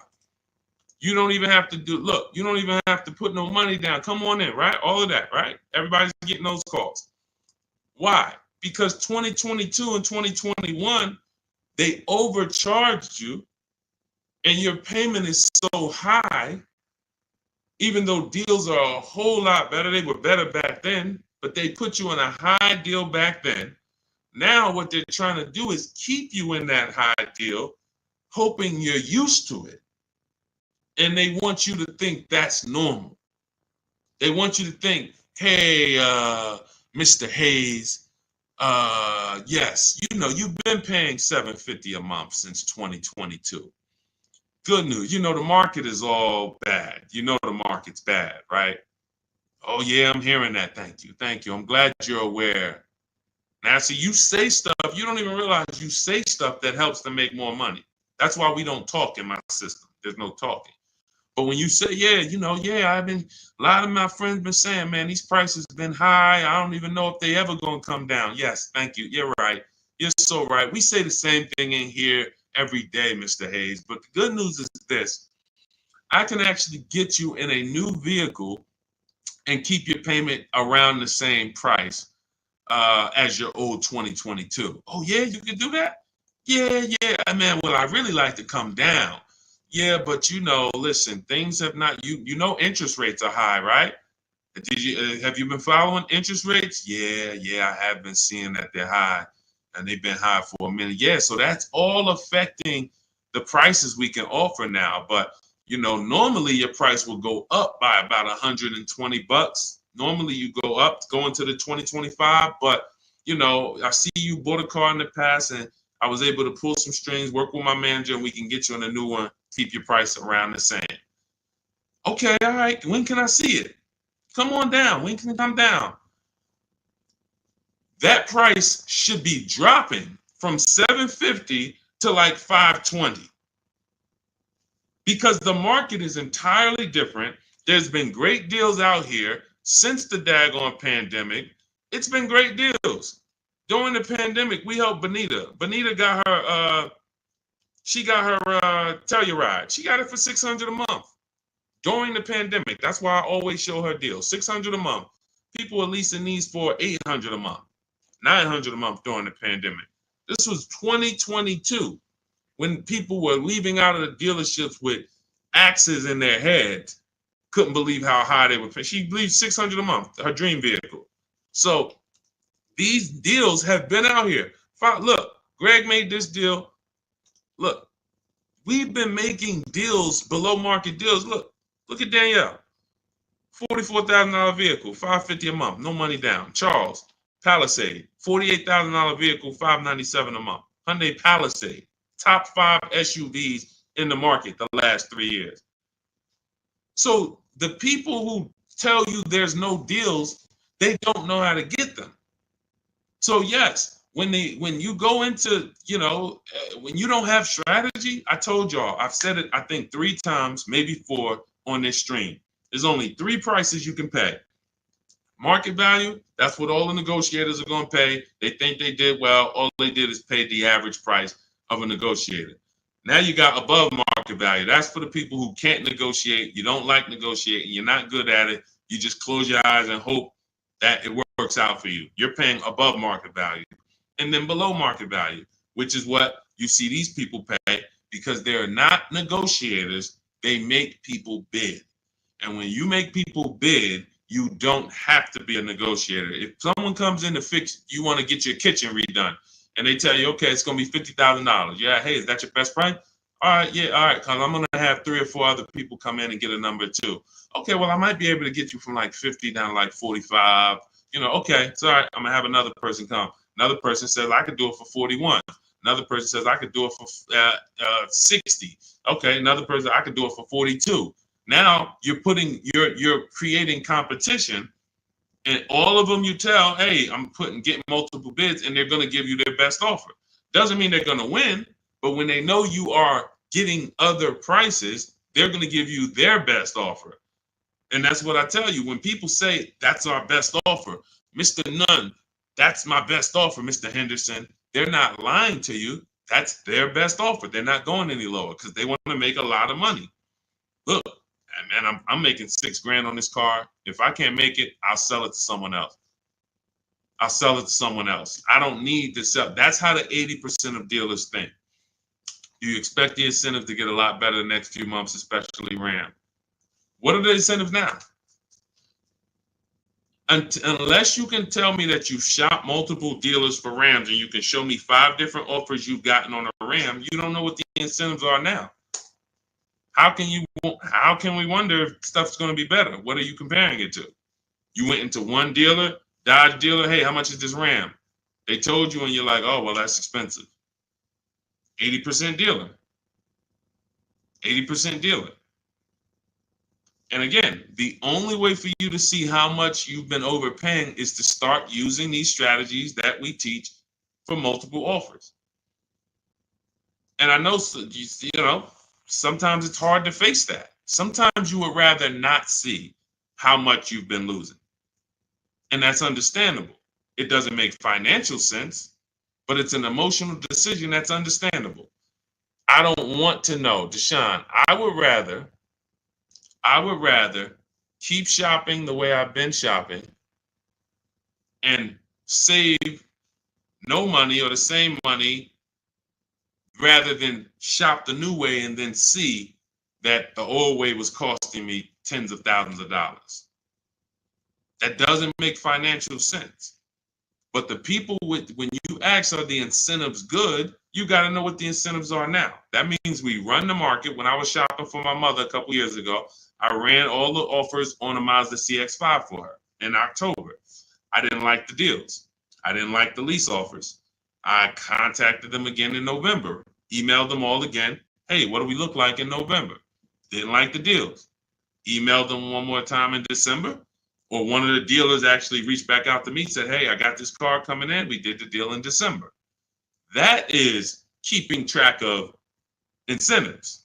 That's monitoring programs. If I shop the Ram right now, it'll take me no more than 60 minutes to get literally 5 to 7 offers on Ram.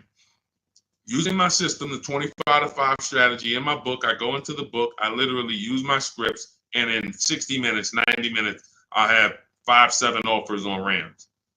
That's just how it works. So now I'm able to look and see, all right, what type of discounts are they offering? What are the incentives? What are the programs? Do I like them? Do I not? All right, let me check back let me check back next month. Let me see if there's any new incentives. So that's the way it works. That's the way you move the market. We have to be able to monitor what the deals are. But I see, unfortunately, there's a lot of you who you want to try to fill for the bottom. That's just what you've been trained to do. It's a losing strategy. I would love for you, if I was still at the dealership, I'd love for you to come and try to fill for the bottom. Especially if I work for a manufacturer where we got rebates a lot. Come on in, fill for the bottom. $3,000 off is a good discount. When's the last time you got $3,000 off a vehicle? I just think, I think I might be able to get more. Okay, listen, we settle at 5. You don't know I had a $5,000 rebate, so you're just not going to know. So you can sit here and feel for the bottom all you want. It's not going to work. You're still going to leave wondering, hoping it's a losing battle. That's why I'm trying to tell you, stop doing it. Stop doing it. You're asking, okay, what's a good interest rate for this vehicle? You're trying to feel for the bottom instead of sitting at home the way my book teaches you and making people bid and come to you and have all of these people begging for you to do business with them. Oh, how much discount should I be getting off of a Toyota Camry? Feeling for the bottom. Instead of sitting at home, contacting 25 dealers online, using my strategies, using my scripts, and saying, okay, now I got 7 offers on a Toyota. Oh, I see the biggest one is giving me 5,000 off. Okay, that's the market. That's the below market. You cannot feel for the bottom. You can keep doing it. It's just a losing strategy. You're never going to get the discount, the maximum discounts, feeling for the bottom, walking into a dealer. It's just never going to happen. So for those of you who are tired of that, you're like, I don't want to be feeling for the bottom anymore, Deshone. I don't want to be worried about being a good negotiator, Deshone. I want to be able to have a plain, simple system for getting dealers and banks to bid for my business. That's what Cars from Home is, my digital book. 7 steps to saving time, money, and avoiding dealerships. You can get your copy for 75% off. That's my welcome offer. In my TikTok bio, click that picture of me, or click my Instagram picture, go to my bio, click the website, and then you'll see a button to activate your 75% off your book. Grab it. It'll be in your inbox. You'll have all the strategies necessary for paying these prices, the same prices you've been seeing me share throughout the stream. Or if you're on YouTube, I have a link for you in the comments. If you're on Facebook, I have a link in the comments for you. Grab your book, use it, and shop empowered. The old days are over. The days of going into dealerships, over. Spending more than 30 minutes in a dealership, over. You'll never do that again. Begging for discounts, over. Not knowing what to say, hoping, oh man, they told me don't tell them I had a trade. All of this garbage that they've been trying to, none of this stuff works because you're not employing competition. So all of those days of that's over. Watching social media videos, all right, man, let me try to remember this. All of that is over because we have the blueprint. It's already 5-star rated. You can Google it. Thank you to everybody who's reviewed the book on Goodreads. We appreciate you. We couldn't get to this many reviews and a 5-star rating without you guys taking the time to rate the book and review it. But grab your copy. As long as you get there before the 30 minutes is up, that welcome offer is only good for 30 minutes. After that, the book does go back up to $97, which is still a great price. But $24 is better than $97. So get there before the 30 minutes is up. TikTok bio, Instagram bio, YouTube comments, Facebook comments. Use the book and go win. All right? Unlearn everything you've been taught. That's the key. Leave everything you've been taught at the door. Trust this process. Success is guaranteed. All right? God bless you. I'll see you on the next stream.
Welcome to Car Shopping Questions and Answers. If you are car shopping now, or you will be in the next 6 months, I want you to type me in the comments. We're about to go live, do some serious car shopping Q&A for the next 45 minutes to an hour. So you can start typing your questions, as many questions as I can get to in an hour. We'll get through them. And what you often will see, that someone else is going to ask the same question you have. So a lot of times you'll actually, even if you can't get your question into the stream, because usually by the time we get 20, 30 minutes in, we got lots of questions and we don't always get to them all. But usually someone else will literally ask the same question that you have. So, so we can start talking. I'm just sharing this to Facebook now. This entire stream is sponsored by my new digital book. It's called Cars from Home. 7 Steps to Saving Time, Money, and Avoiding Dealerships.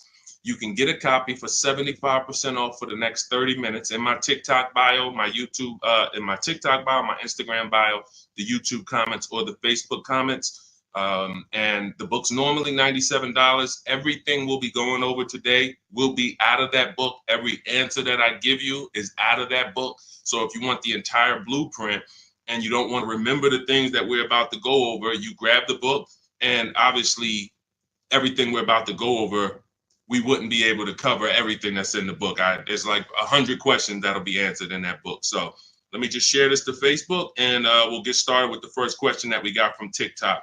So type your questions in as fast as possible, and type your questions in one shot. Don't do like a part one, part two, and because then Dolan can't bring them into the stream. Okay, Dolan, let's get going. Let's throw up the first question, please. Nora, I'm upside down on my vehicle. How do I get out or pay off early? There's two ways to deal with negative equity. One of them is easier. It depends on the resources you have. So you have the option to pay the difference, which means you are actually going to say my highest offer for my car is $18,000, but I owe $20,000. That means I have $2,000 of negative equity. I'm going to pay that off. That way I can go and do a clean transaction for my next car. I don't have baggage going into my next car. And I get to maximize the value of my current car through what we call a bidding process. So we don't trade our cars. We only get bids from cash buyers like Carvana, CarMax, Kelly's Blue Book Instant Cash Offer, AutoNation, Car Gurus, and Driveway. That's 6 cash offers we get. These are companies that fight feverishly to buy cars. They pay more than dealers, and they write checks on the spot. You literally go, have your inspection, they go into the accounting department, and they come back with a check for you. This is not like selling your car on Facebook Marketplace. So they're going to pay more than dealers. So you want to make sure, if you can, you sell to them, because that's going to be the highest offer you're going to get for your car. And that's going to be the least amount of negative equity you will have. If you can't pay the difference, then you must trade. And trading is a curse word here, because you never get what your asset is worth trading. If I wanted to trade this phone, I'm not going to get as much as I would get putting it on the open market and getting prices and offers for it. So trading is a last resort. What happens is, if you can't pay the difference, you now will go shop for your new car, find a dealer willing to sell you the car at the lowest price, and then you would ask that used car manager to value your car. I do not recommend you go into the dealer and let them just mix the deals together. Write me a deal where you work in my trade-in with my negative equity. No, shop for your car, get your best offer from a dealer, new car, used car, or lease. And then once you identify the winning dealer, that's when you say, hey, can you take a look at my car? What's it worth to you? Now it's its own separate transaction. And if your payment was this $800 a month, you'll know, now what is my old car going to add to that? If my payment was $400 a month, now I know what is my old car going to add to that. And I can see what you're giving me for it, how much negative equity I'm going to bring into this transaction. And it's an easier way to understand the numbers. You don't want to be mixing transactions if you don't have to. And the key to understanding negative equity and the cause is you don't lease. That is the cause. The only way you're having negative equity is you continue to buy cars, but you're not a long-term person. You trade them in or replace them before the loan is paid off, and someone taught you not to lease. So you're going to continue to be in this repetitive cycle because you don't lease. There are emergency situations where you need to switch cars, but if you're not keeping your cars 8 years, this is rule number 1 in my book. You should be shopping for below market lease deals, not for purchases. So that's your 2 options. Decide which one you can do, and then you make your move. Now, and also keep in mind, you have loan to value ratios when you have to transfer. The bank's only going to approve about 20% of what the actual new car price is. So whatever car you're buying, if you're buying a $30,000 car, the bank's only going to approve 20% more than that. They're not going to allow you to slap $10,000 on a $15,000 car, because they're only, they have loan to value ratios. So what you want to do, if you have a large amount of negative equity, you want to shop for cars, and you want to shop for cars that you can get big discounts off of. There's certain cars that have rebates. They're not listed. But in my system, what I do is I teach you how to get bids on cars. You know, we have some people, I mean, I'll show you people who've gotten 15, 20, 30,000, $27,000 off. I'm not going to exaggerate. The biggest discount we've helped someone get using our strategies is Milligan on her Mercedes-Benz. She got $73,000 EQE, and she paid $51,000 for it, 54. It's $27,000 off. I got it up here. So if she had, let's just say she had 15,000 in negative equity, it's no problem. She's not going to blow out the loan to value ratios because she got a huge discount off the new price. So it's going to fall within the bank's parameters. But I hate negative equity. I call it the devil to your car deals. I call it the bad credit for people with good credit. So it's important that when you get out of it, you know what the cause is, because if you don't know the cause, you'll be in negative equity again in 3 years. Most of you who have negative equity, you should be moving from a purchase into a shopping for below market lease, and stop tying up your money in these cars, and you'll never have negative equity again. 8 long-term people who keep their cars 8+ years, you never have negative equity. See, that's, you know, there's a reason for that. I'm keeping my car, I'm paying it off, I'm beating depreciation, I'm getting all the money out of my car. Short-term people should not be buying their cars. Go ahead, Dolan.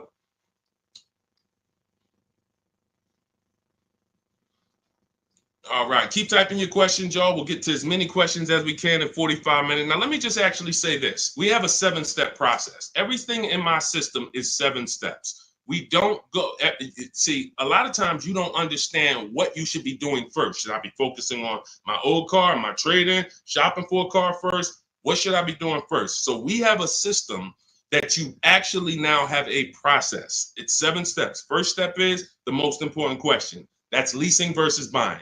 How are you going to beat depreciation? Because you're about to buy a depreciating asset. If you buy a depreciating asset with no plan to address or beat the depreciation, you are going to lose like everyone else loses. So we need to see, am I going to beat depreciation with a long-term purchase, or am I going to beat depreciation with a below market lease? Long-term purchase, I got to tie up my money. My money's going to be in the car 3 years, 5 years, 6 years, but over time, the depreciation is going to cool off. I'm going to have a vehicle that doesn't depreciate much. Who has a vehicle that they've had for more than 10 years? Type the number of years you've had it in the comments. If you had a vehicle for 10 years, type 10, 12, even if you had it for more than 8. Let's go 8 because it's called the 8-year rule. If you've had it for more than 8, type the number of years that you've had your vehicle in the comments. Let's see how many long-term people we truly have, because not a lot of people are long-term.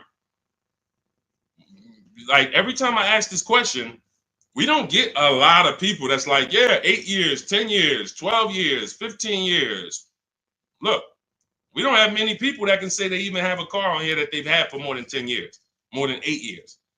But you're tying up all this money in these cars, and then you're going and you're replacing them in 5 years and 6 years. And look, Sharon, 14 years. God bless you, Sharon. That's a long-term person. Look, Ray Johnson, 9 years. That's a long-term person. So they don't have to worry about depreciation. Their car right now is worth the same amount it'll be worth about a year from now. If Ray's car is worth $9,000, a year from now, it's going to be close to 9. He's beat depreciation. So if you're not buying cars to beat depreciation, you shouldn't be buying them, because you're not going to beat depreciation in the short term. You can't. It's impossible.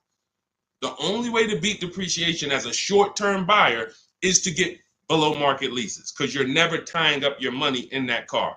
Not regular leases, below market leases. Big difference. Go ahead, Dolan. I see we had a question come from TikTok. Let's throw them up.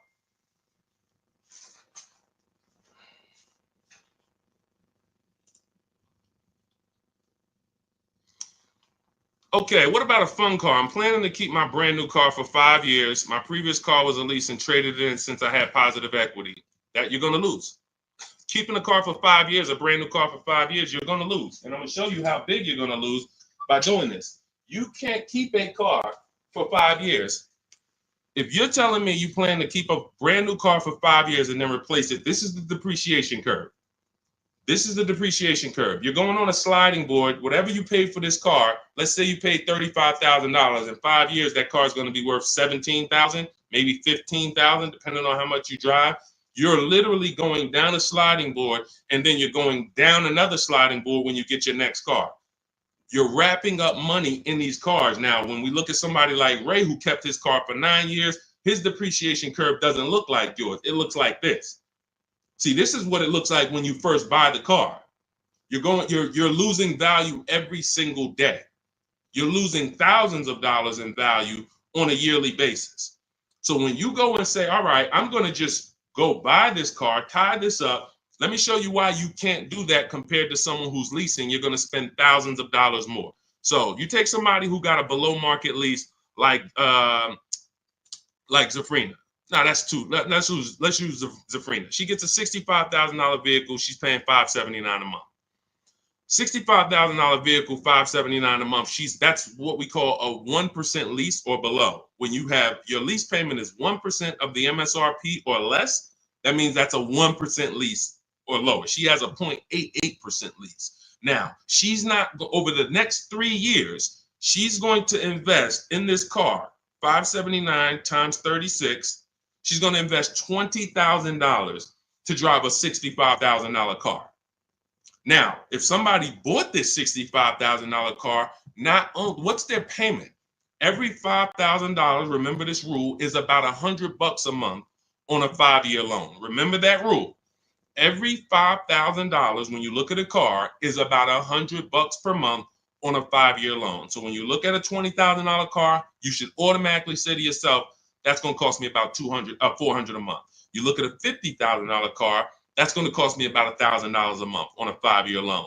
When you don't do that, now you let them put you in 6- and 7-year loans because you're not focused on what the real cost is. You're just like, get me to a low payment. I'll get you to a low payment. I'm going to put you in an 8-year loan. So we know this. Looking at her car, she would be spending roughly $1,300 a month if she bought that car. Even if she got an incredible deal, saved 10 grand off of the car, she's still going to be spending about $1,100 a month. She's putting $579 a month into this car. How do you compare $579 to $1,100? How do you compare $579 to $1,300? Let's say she bought a used version of this car. So instead of $65, she found a used one for $40. Every $5,000, $100, that's an $800 a month payment. How do you compare $579 to $800 for a used version? You can't. So when you're out here listening to people who've told you don't lease, they don't understand depreciation and they don't understand how to get below market leases. These are not regular leases. In order to get below market leases, you must employ competition. You must get at least 5 offers because every dealer's price is different. So when you walk into one Nissan dealer and they tell you it's $600 a month, you don't walk out and say, hey, Nissan's charging $600 a month. No, Nissan of Bay Ridge is charging $600 a month. But this Nissan deal over here might be at $500. This Nissan deal over here might be at $420.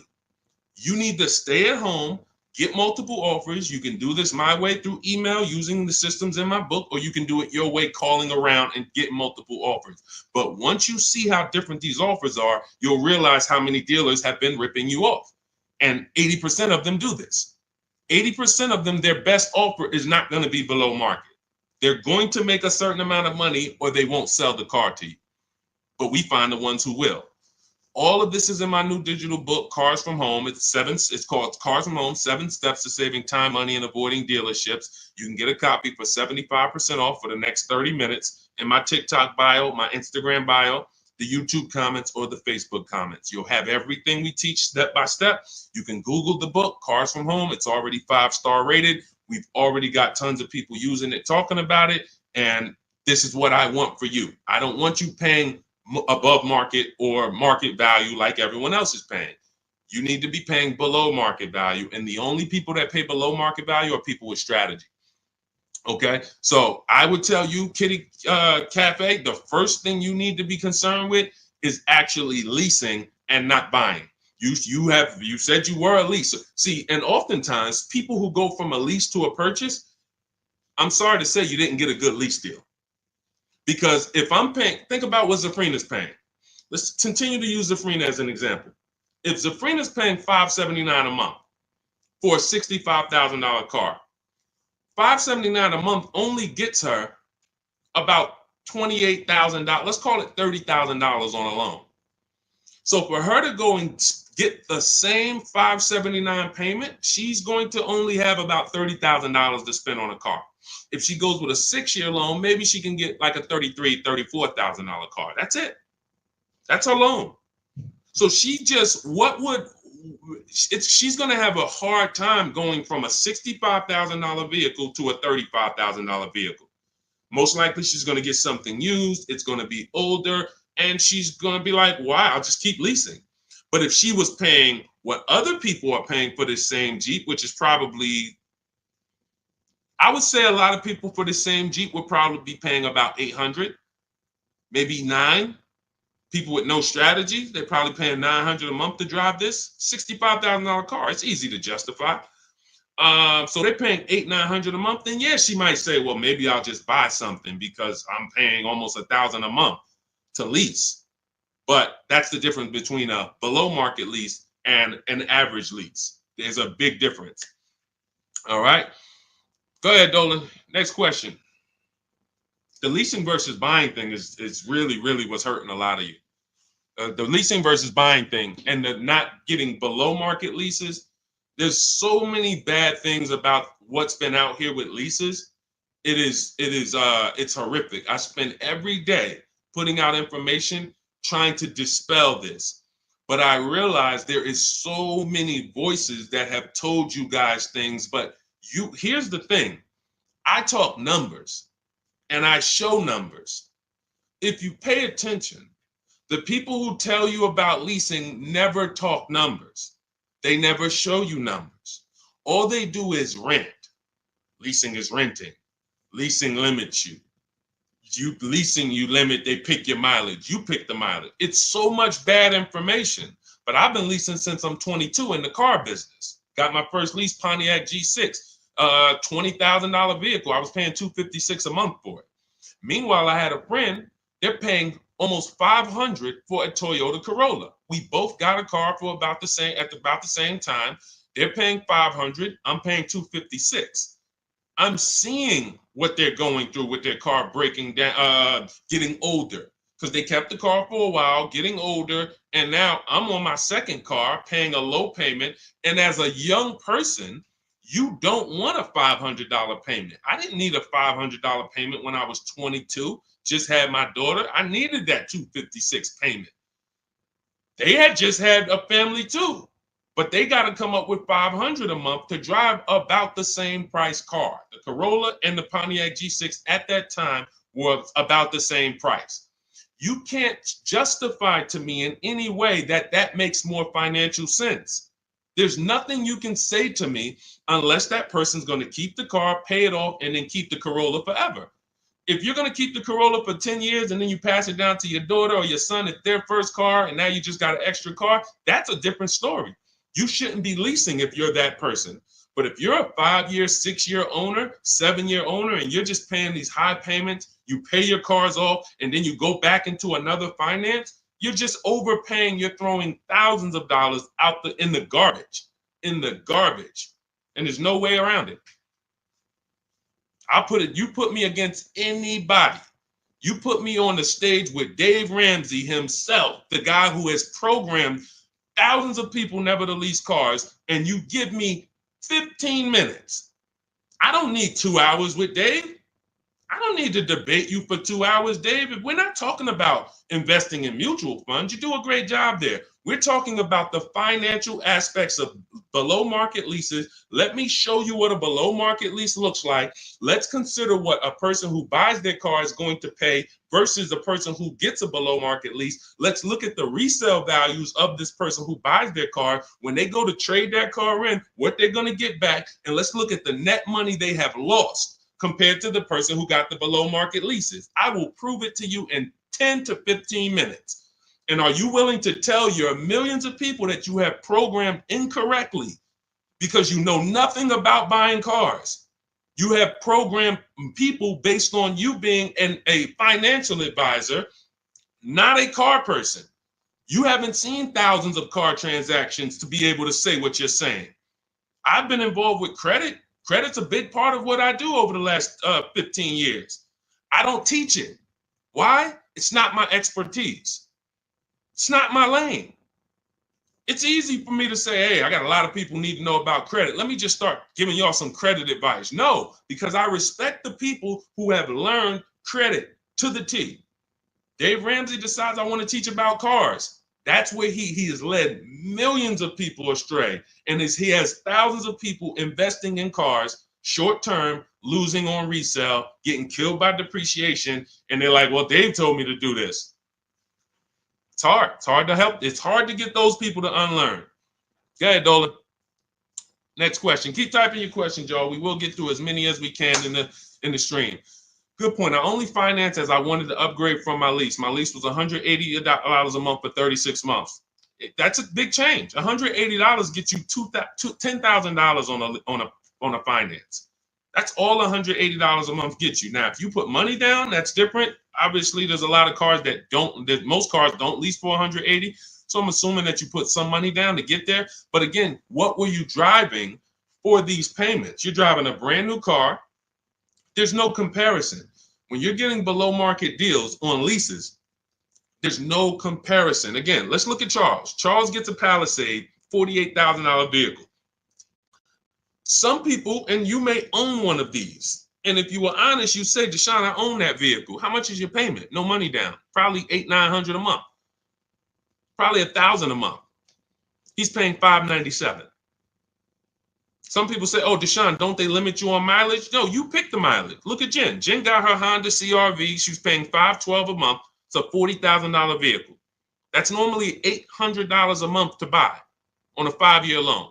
She's paying $512 a month, and then she upgraded the mileage from $12,000 to $18,000, and her payment went from $512 to $563. 40 some odd dollars. She gets to drive as much as she wants, as she needs to drive, not as much as she wants to drive, as much as she needs to drive. And the problem that that you may have with leasing is you didn't get the mileage you needed, and then you started blaming the lease. You knew you drove 15,000 miles a year, but instead of getting 15,000 miles a year, you took the 10,000 mile a year option. You looked at the payment for 10,000 because you might have not been getting a below market lease, so the payment was high, and you're like, okay, well, just give me the 10, and then you know you needed 15, so now you're going to pay the penalty based on not the lease's fault, based on you. You could have paid $45 more per month, got every bit of mileage you needed, and then you could have enjoyed your lease hassle-free, dropped it off in 3 years, no problem. So people are blaming the lease for their lack of understanding about how they don't pick the mileage for you on the lease. You pick the mileage. We got people who drive 25,000 miles in lease because they don't want to keep their cars tied up and have that depreciation on a car they own. If they drove 25,000 miles, any high mileage drivers, type HM into the comments. Any high mileage drivers, you drive over 18,000 miles. If you bought your car, tied up that money in that car, and depreciated it with high mileage, that car is going to be worthless in 3 years because you put 75,000 miles on it, and then you come back to replace it, and you have 15 grand of negative equity, and you wonder why. You depreciated the car. Meanwhile, when I was at Hyundai, I worked at Hyundai as a manager for 6 weeks. I had a guy who came in, he was dropping off his lease. I learned something incredible. I said, car had 72,000 miles on it. I said, you leased this? He said, yeah, man, I used to buy. I stopped buying because I would always have negative equity. I only lease now. 25,000 miles a year. I drop it off every 3 years, get me a new one. I'm in sales.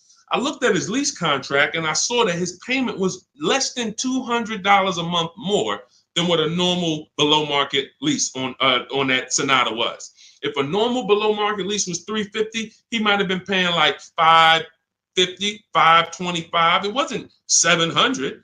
He was paying a couple dollars more, but he could drive 25,000 miles a year, drop that thing off, never have to worry about negative equity. Mileage doesn't stop you from leasing. It's not about how much you drive. It's about how long you're going to keep the car. because a below market lease is how we beat depreciation or long-term ownership. Nothing to do with how much you drive. You pay for the mileage whether you buy or lease. Doesn't matter. Go ahead, Dolan. Keep typing your questions, y'all. We'll get through as many as possible. What's up, Ashley? What's up, Kenyari? What's up, boss babe? Ashley, good to see you. But I made my wife lease a brand new electric Equinox, $350 per month, and no sales tax. The $180 was a 2021 Corolla lease before the chip shortage for $3,000 down. Solid, solid. These are the things that you don't want to get away from until you're ready to keep a car long term. If you are leasing and not keeping cars 8 years, keep leasing. Make sure you're getting multiple offers so that you can get these below market leases, so that you're not paying these prices on the commercials that you see with $5,000 down and all of this tax that's not included. We are getting below market leases, and in order to do that, you must get 5 offers, at least 5 offers. Now you get these below market leases, and you keep doing that until you are ready to buy something. Because as Cafe just said, if he's paying $3,000 down, $180 a month, somebody who bought that Corolla is paying $3,000 down, $500 a month, because a Corolla is probably about 25 grand now. So that's a $500 a month payment with their taxes that they're paying when he's paying $180. This is not, look, for a brand new electric Equinox, he's paying $350 a month. This is someone else who knows how to get great lease deals, whether he's negotiating for them or whether he's calling around getting multiple offers. It doesn't matter. He's getting prices that you are not getting. And that's the prices we get. You want to understand that all prices aren't the same. There's below market price, there's market price, there's above market price. Above market is for the people with no strategy. You just walk in and you sign the deal. You might say no one time, and then the next offer you sign it. Market value is for the negotiators who are trying to feel for the bottom. You don't know where the bottom is, but you say, hey, take $2,000 off, we got a deal. Give me invoice price, we got a deal. You're paying market value. You're not getting anything special because there's hidden money, rebates, incentives that you don't know about. There's markups in the lease contracts, in the money factor, money hidden, you don't know about. And you'll never know about it until you get multiple bids. But below market price is reserved for the people who are shopping multiple dealers. We do it from home, getting multiple offers, and now you're paying $350 a month for a car that other people are paying $600 a month to own. You cannot justify pulling up in the same car and one of you is paying $350, one of you is paying $600. But the one who's paying $600 says, well, I'm going to own this. But by the time you pay it off, you're just going to turn around and get another car and do it all over again. So you never win, ever. It's a bad way to move. Go ahead, Dolan.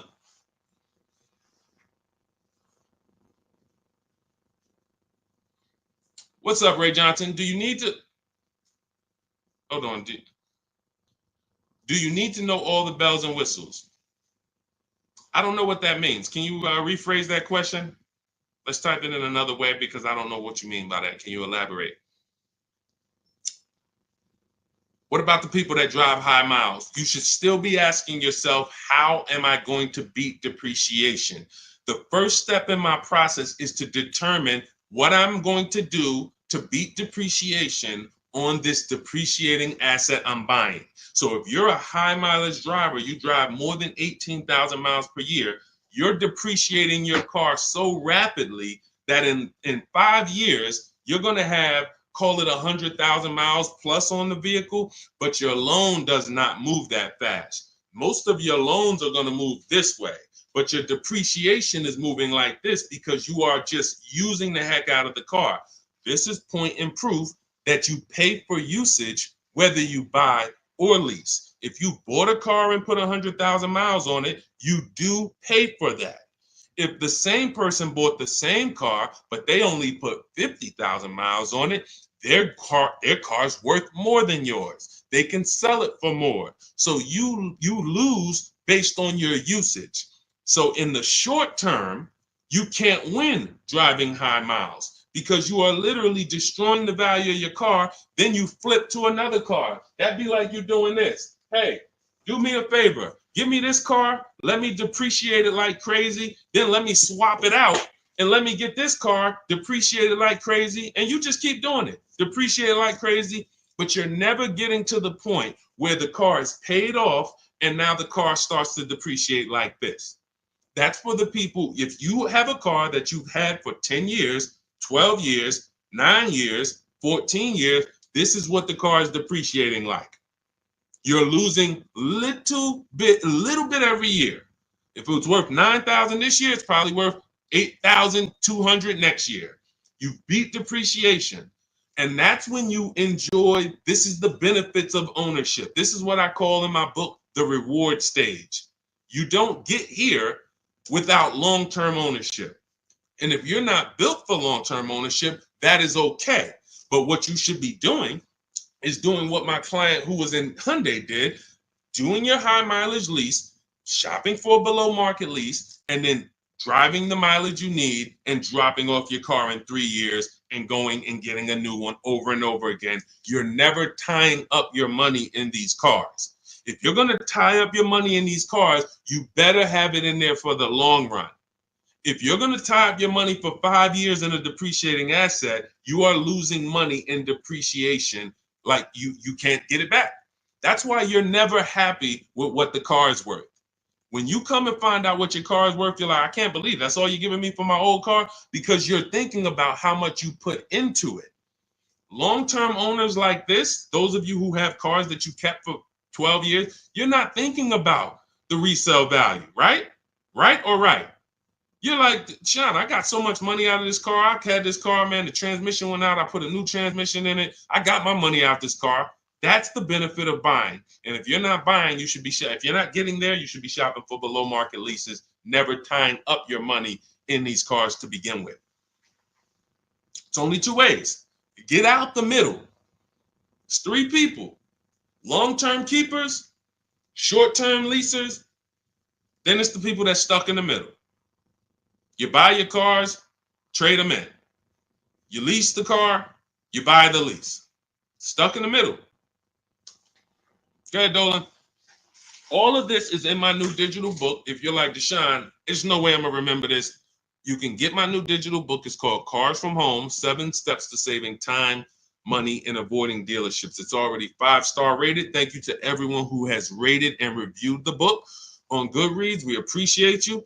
You can get your copy. It's normally $97, but for the next 30 minutes, you can get your copy for $24, which is 75% off if you get to my TikTok bio, my Instagram bio, the YouTube comment link, or the Facebook comment link before the 30-minute timer hits 0. After the timer hits 0, price does go back up to $97, and it's worth every penny of $97. This book will be the top 3 most valuable books in your library. And when I say valuable, I mean the books that save you money. There's only a few books. I got a bunch of books. You guys can see I'm grabbing them. There's only a couple of these books that have actually put money in my bank account or helped me save money. There's not a lot of them. This will be the top 3 most valuable books to your bank account. That's all I care about. So go grab your copy, TikTok bio, Instagram bio, YouTube link, or Facebook comments, and you'll have everything we teach in the blueprint of how to get below market leases, below market purchases, below market new cars, used cars, high mileage driving. Everything is in there step by step. It's a blueprint. All right. Go ahead, Dolan. All right. Buy a car for the first time. I'm going through my bank. My budget is $8,000 and I finance the rest. So you have $8,000 cash. You want to see, can I get a vehicle without using that cash? So if you're talking about financing, first thing you want to decide is, what can we get without a down payment? So depending on where I want my payment to be, let's say $350 a month. Maybe I want it to be $350 a month for 5 years. Well, can I get a car with everything I want, everything I need, $350 a month for 5 years? That's my budget. If I could do that, I don't need a down payment. Now, if you say, okay, $350 a month for 6 years, no money down, that's a little more money. If you say, all right, $350 a month for 5 years, but then I'm going to use some of my down payment. Now I can get even more car. And then your max budget might be $350 a month with my down payment for 6 years. See, all of those numbers didn't change, but the terms changed and what you bring to the table changes. That budget doesn't change, but you don't realize if I get a car for $350 a month for 5 years, I paid less than if I get a car for $350 a month for 6 years. So these is how we budget. I actually have a tool in my book called the Perfect Budget Calculator I created, where you put in your preferred down payment, you put in any equity you have from your old car, you put in your max monthly payment, you put in the average interest rate, and it'll give you up to 6 goals that you shop from. So when I went and got my used Infiniti truck, I had 6 goals. One of them was no money down 5 years. Next one was no money down 6 years. Third one was money down 5 years. Money down 6 years. Then the fifth one was money down and the equity I had from selling my old car. And then the sixth one was money down, equity, and 6-year loan. See, there's multiple ways to budget where you don't go over your max.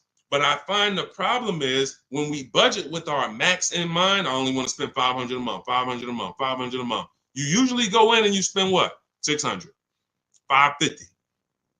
You're putting $1,500 on a credit card because you didn't calculate the taxes. The tool in my book, the Perfect Budget Calculator, calculates the taxes in your state. So you don't go in and say, oh man, I didn't know there was another $3,000 in taxes and fees. Who's had that happen?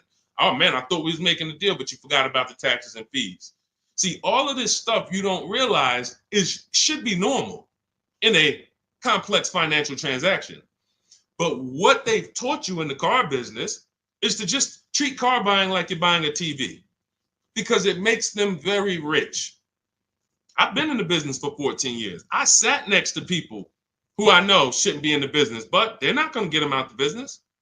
They make a lot of money for the dealerships. They'll always have a job. Even if they get fired here because the customers start complaining, they'll go there and they'll say, hey, look, I made 300 grand at my last place. Oh man, when can you start?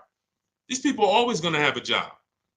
So when you look at the industry and say, okay, if this is what the industry is like, what do they care about me? They don't. The 20% of dealers who get up every morning and they do the right thing. They want to beat their competition. They're honest. They want to make sure that they're giving you the best service. It's 20%. 2 out of 10. You're going into your local dealer and you're buying from them, not realizing that's an 80% dealer.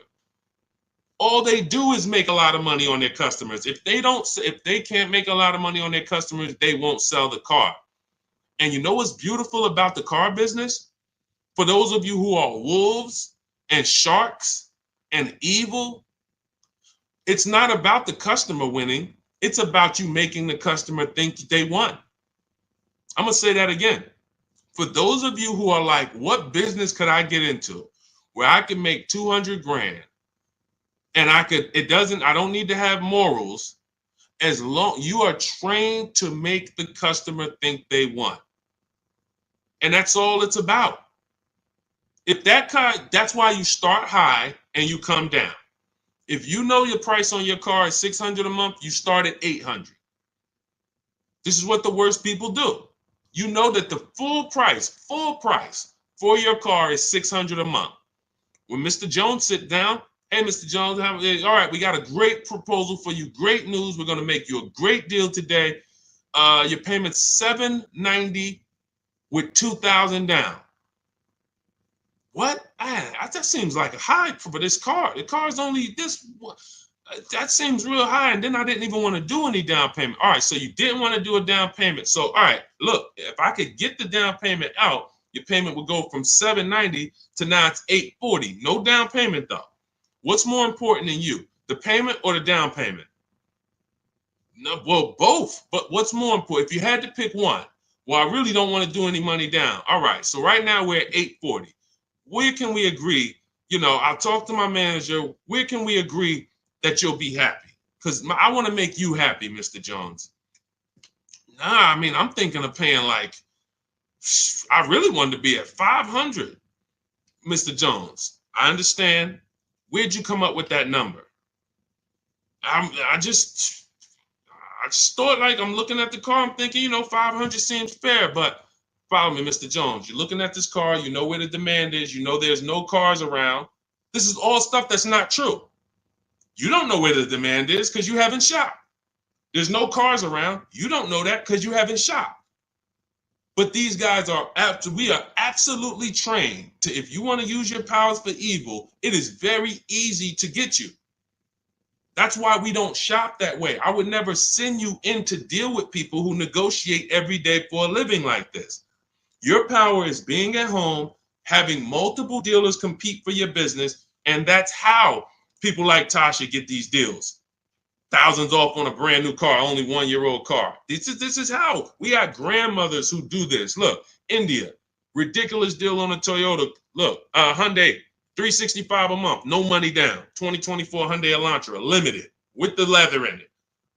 She didn't get that going in negotiating. You can't. But from home, that's where the power is. That's why our entire system is called Cars from Home. I can sit here and walk you through why you can't win. I don't care who you are. So when I'm telling you, you have to change the way you shop. When people say there's no deals, they're right. To you, there's no deals. To someone who doesn't have shopping strategy, doesn't know how to put dealers against each other, there are no deals. But to people like us, we've been making deals. Let me show you, Bonita. Let me show you a pandemic deal. When people were out there thinking, no deals, Deshone, this is so bad. When is the market going to change? Look, Bonita, 2022, she leased her dream vehicle, a 2023 Kia Telluride. She put $600 down, drove off $600 a month. She gave him $600, drove off. No money down lease. People were leasing and buying these vehicles for $10,000 over sticker. I'm not on here to talk to you about hundreds of dollars. What do I care about hundreds of dollars? You think we're on here? You think we're getting together to gather you guys to talk about hundreds of dollars? That doesn't matter to me. Thousands is all we talk about. Every single thing we discuss here is $1,000 mistakes. You not leasing when you should be leasing. $5,000, $7,000 mistakes minimum. You not getting multiple offers on your car. Could be depending on the car, you look at somebody like Kimberly. Kimberly gets $20,000 off her Maserati. $20,000. Sean gets $20,000 off his F-150 Lightning. These are just some of the, look, even somebody like Tiffany, let's take a smaller discount. She gets a Mazda CX-90. She gets $6,500 off.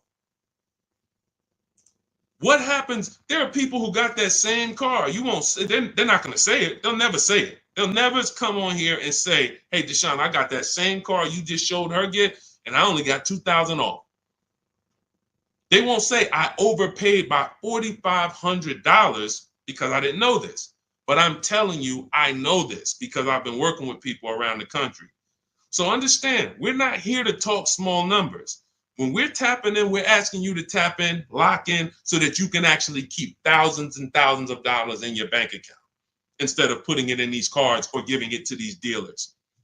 That's it. So everything we discuss is out of my new book, Cars from Home, 7 Steps to Saving Time, Money, and Avoiding Dealerships. It's a 7-step process. Doesn't matter whether you're leasing, 7 steps. Doesn't matter if you're buying new, 7 steps. Buying used, 7 steps. You want to sell your leases, which who didn't know you could sell a lease?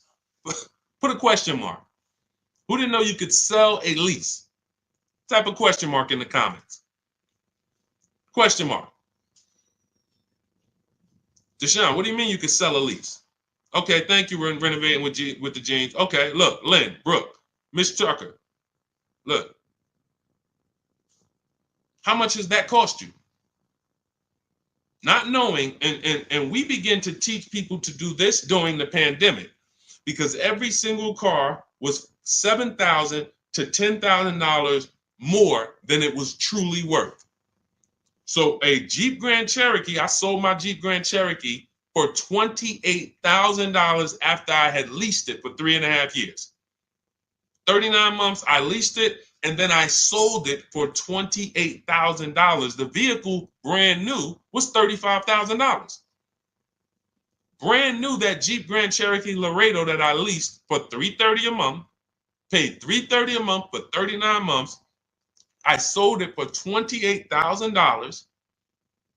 CarMax won the bid, and I put $9,800 in my pocket. I helped my mother sell her lease on her Mazda CX-5 for $10,200 in equity she put in her pocket. Now, those equity numbers don't exist anymore. That was a once in a lifetime seller's market. Well, so far in our lifetime, so far, there's people who still want that. They still are basing, and you may know people who are like, hey, well, I'm gonna buy this car and I'm gonna flip it because I bought a 2019 Mustang and then I sold that Mustang in 2021 and got all my money back. Try that again. You're gonna lose everything. It's over.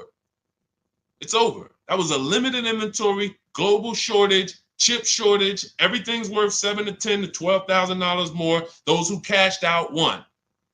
Those who cashed out at that time won big. You can look back over history, and I helped a lot of people do that. You can look at my videos. Some of my biggest videos, 5 million views, 3 million views, was how to cash out. People coming on there, yo, I just sold my lease. I made $7,000. Yo, I made 10 grand because of you. Yo, I sold 2 leases. I'm telling everybody during the pandemic, cash out, cash out, cash out, cash out. You won't be able to do this again. But there's still money to be made if you have equity in your lease. There's still $2,000, $1,700, $3,000, $4,000. Some of you low mileage people who you lease, but you only drive 5,000 miles a year. There's equity there. But you got to know how to get it. You got to know how to get bids. What's the process? And get we get bids from CarMax, Driveway, Carvana, Kelly's Blue Book Instant Cash Offer. What is that strategy alone worth? Just the cash out, just the equity assessment, step 2 in my process is worth. For those of you who trade in cars, that right there, one step out of my 7-step process is going to be worth thousands of dollars to you. So you can get my new digital book, Cars from Home, 7 Steps to Saving Time, Money, and Avoiding Dealership, and you can get it for 75% off. That's my welcome offer to you, but it's only for 30 minutes. You go to my TikTok bio, my Instagram bio, the YouTube comments, or the Facebook comments, click that link, and get your copy for 75% off. You won't even pay the $97 price. You'll pay $24, but you got to get there before the timer goes to 0, and then it goes back up to $97, which is worth every penny. Book's worth every penny of $97. It'll be in your inbox in 2 minutes. And make sure as soon as you get the book, you screenshot the thank you page, because the link to open the book is actually on that page. You open the book on that page, and I also email you a copy, but my support team's email is actually on that page as well, because sometimes you type your email wrong, you're typing fast, you're trying to hurry up and get it before the sale, and then you end up typing your email wrong. We can't send the book to a wrong email, so that you'll have my support team's email there. But this is the most serious thing outside of buying a house. There's nothing more serious to me. And some of you are not going to even buy houses. Some of you like, Deshone, I'm a renter. I don't plan on buying. That means the car is your most expensive purchase. And you're going to do it over and over again. You might have 5, 10 of them in your lifetime or more. You lose $5,000 on every one because you didn't have strategy. That's a tough gig. That's a tough gig. I wouldn't want to be in that situation. And I'm not going to be. And anyone who's listening to me is not going to be. Go ahead, Dolan. Let's keep the show on the road. Do you need to know all the extras you want? Upgraded sound system items that are not in the base price? Absolutely. Whenever we buy a new car or we shop for a lease, we always build our car. We go on the site because we want to know everything's available, because we don't want to get a car and find out there was an option we wanted that we didn't get. And we also want to know what we can live with and live without. And we want to build our car to come up with an MSRP. So if the car you want the panoramic sunroof, you want the blind spot monitors, which most cars come with now, whatever it is, you need to have an idea of what that's going to cost. So once we build out our car, we determine our car is $42,900 the way we want it.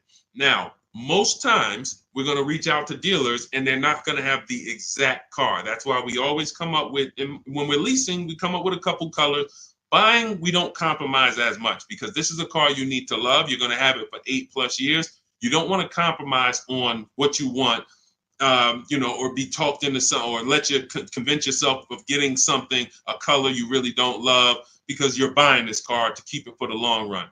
Now, on a lease rather, you can be much more flexible, because in 2.5 years, you're getting ready to shop again. You get a 3-year lease, 2.5 years, 6 months left, it's time to shop again. So we want to make sure we can be more flexible with that. But yes, we want to know how much it's going to cost so that we can start to budget We always say with a lease, when we build out our car, we take 1.25% and we use that as a gauge of around about what it should cost. So if we're looking at a car that's 42,300, we multiply that by 0.125 and we say, okay, 528, that's a fair below market lease deal. Now, if we can do better than that with bids, we will.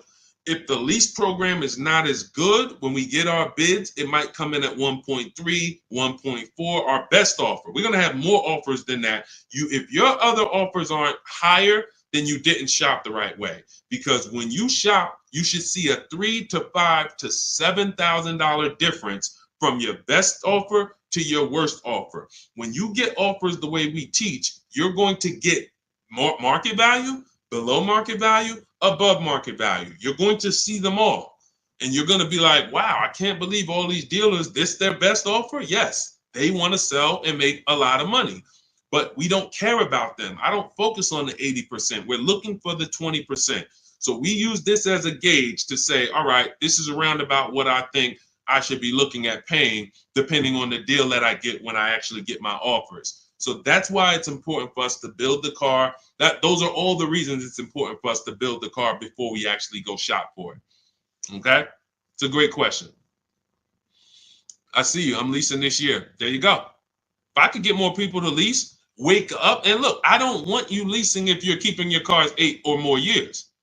That's the key, because sometimes people will come on the stream, hey, is this all about leasing? No. If you're buying, there's so many things you need to know about getting below market purchases. New cars, used cars, we haven't had those questions come in. People are not really asking questions about used cars and things of that nature, but I'm answering the questions that Dolan puts up that you guys are writing. So when we look at purchasing, there's a ton of questions that we got to look at, ton of questions.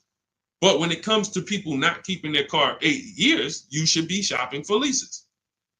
You're not keeping a car long enough to beat the depreciation. The depreciation's going to kill you, not the loan. Doesn't matter. Loans, okay, you could pay cash. Doesn't matter. The depreciation's going to kill you.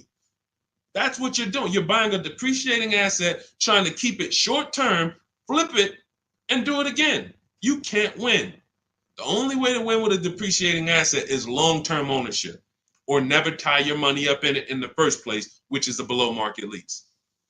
Go ahead, Dolan, throw that one back up. Arturo, does your credit score affect the lease? Sure. You want to have fair credit. I always tell people you want to get to about a 660, 680, similar to if you were trying to get a good deal on a house. You would be trying to set yourself up with a good credit report to buy a house. Now with leasing, you can also lean on payment history. So if you have a $400, $500 a month payment, you've been making it on time for 2 years, that weighs heavily in you getting approved. I always say it's nothing that gets you approved for a new car like a paid on-time payments for your old car. The banks look at that and say, well, hey, we can see, yeah, credit cards might be high, but they never miss the payment on their car. They never miss that $500 payment. That means something to the banks when your credit score is a little in that marginal in that marginal range or that mid range. So I always tell people, get to a fair range, work on your credit so that you're able to lease, and don't tie up your money in a long-term purchase because you can't lease right now. If I couldn't lease right now, my only mission would be to get an inexpensive car, get my credit to a 660, 670 to lease. I wouldn't be trying to get a Dodge Charger, $20,000, $30,000, $40,000 car. I'm going to pay 20% interest. And when I go out to replace that car, I'm going to have so much negative equity because the interest alone is going to bury me because I don't have good credit. So now I'm no closer to leasing. My payment is going to be high. And I usually end up with an older car because I'm trying to squeeze my way into a nice car that I could show off and feel good about. Nah, I mean, I work hard. I want to be able to drive something that, I feel good about. But you haven't qualified yet. You haven't qualified to drive something great yet. If you have a 500 credit score, 600 credit score, you're not qualified to drive something ideal yet. You should be sacrificing to get set up so that I can make a power move. And what you do in getting set up is you get the least expensive car. that you can get a loan on. You get a $10,000 car, quality, small car. Try to get something that brand new was $24,000, $25,000, Hyundai Elantra. Get yourself a smallest car that you can qualify for, and you have minimal payments, $200, $250 a month payments. You pay those payments on time. You make sure it's a quality car, and you go and you make a move for a lease once you've established yourself. Or you can just do what other people do and say, you know what, who could get me in this brand new whatever, or who could get me in that, used Mercedes? And you're going to lose in every way. The quality of the car is not going to be ideal. The loan is going to be out of control. The interest is going to be great, ridiculous. You might not get a great price on the car because you come in looking desperate.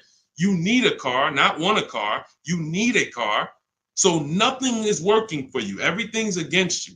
So it's much better for you to discipline yourself. Say, look, I don't mind driving something that I don't feel great about, but I'm working on my credit. I'm going to make these payments on time. I'm going to get myself to a 660. I'm going to have 2 years of on-time payments, and then I'm pulling off the lot in a brand new lease. Power moves. That's a plan. Go ahead, Dolan. And in my book, that's called the SMART car strategy. It stands for saving money at the right time. If you can't qualify for a lease, your only goal should be to set yourself up to lease. Now, if you're buying and your credit's not good, I'm an 8-year person. I keep my cars 8 or more years. Nothing wrong with buying a higher priced car and refinancing it later. So if you say, hey, I need to get, if you're a long-term person, your goal should be get a great price on the car. You're going to pay more in interest and then fix your credit. And instead of changing the car in 2 years to a lease, you would change the loan, refinance, and then you would keep the car. So it's depending on long-term versus short-term is everything. That's why in my book, it is step 1. You need to know from the get-go, am I a long-term person, 8+ years, or not? Because that's going to be the foundation we build on. Everything else comes after that. Karen, thank you for helping with my digital book. I wasn't checking my email. Of course, we want to use cars. So you're just following the multiple marketplace strategy. There's steps before that. And here's what I tell you, guys who have my book, ask yourself, what step am I on? This is what I tell everybody that I work with. Ask, what step am I on? Because if you're doing step 3, but you have not done step 1, that's a clear indicator. Oh man, I haven't done step 1. Step 1 is leasing versus buying. Most important question.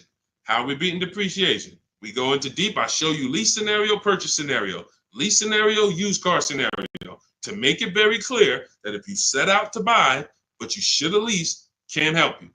You're lost. And I talked about that earlier. We ran Zafrina's $579 a month payment versus what a new car would cost her, which would be $900 or $65,000 car. That would have been $1,100. Or a used version was $800. So you can't compare that. If you go out and you get a great deal on a purchase and your payment's $700 a month, then that means that lease payment probably would have been $400 a month. There's no way to, how do I get out of this? You shouldn't have been in it. That's why this is step 1. So what was that question? What was that question? I don't even know how I got on that.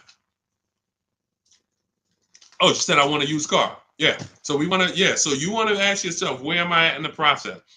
Because we're not in the market until step 5. Step 5, we're in the market. That's when we're on our marketplaces, shopping, narrowing it down. We have specific ways we narrow down used cars.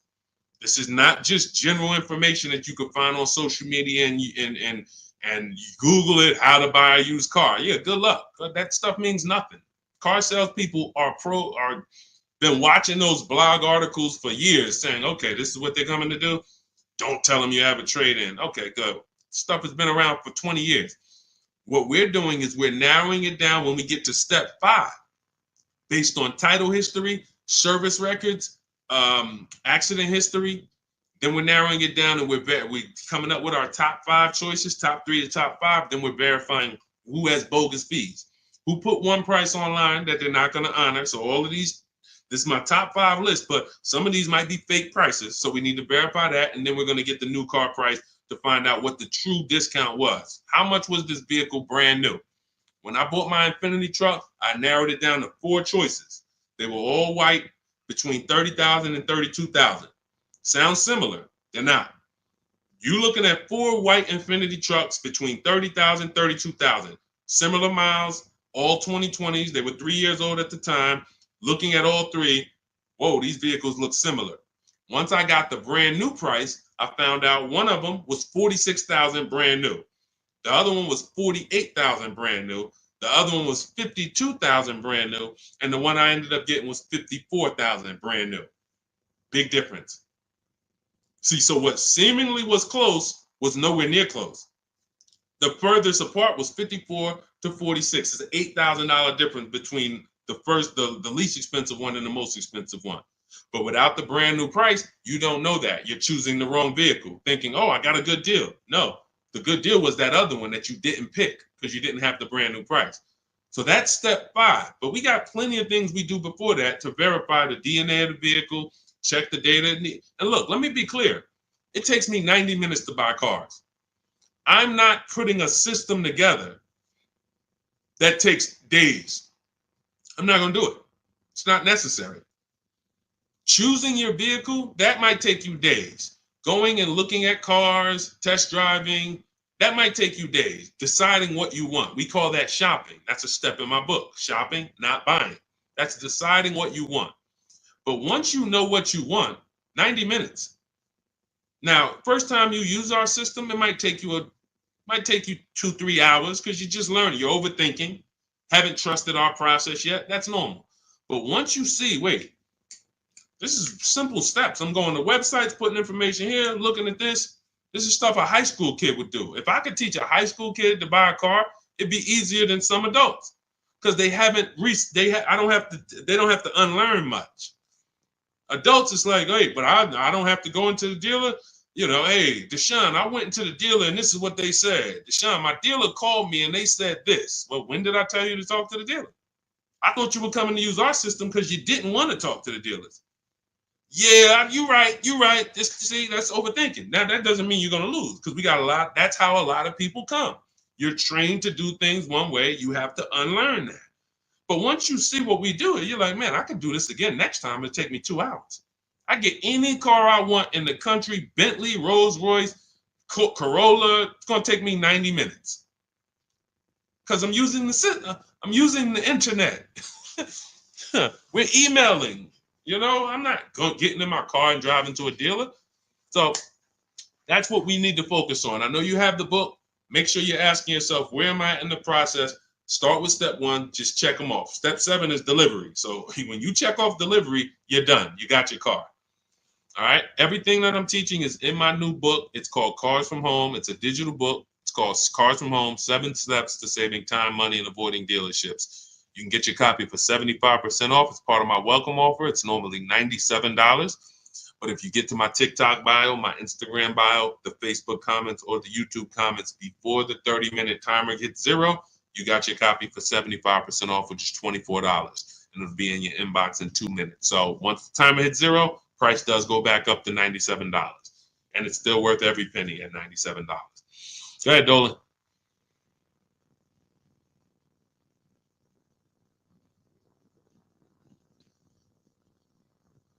Dolan, you there?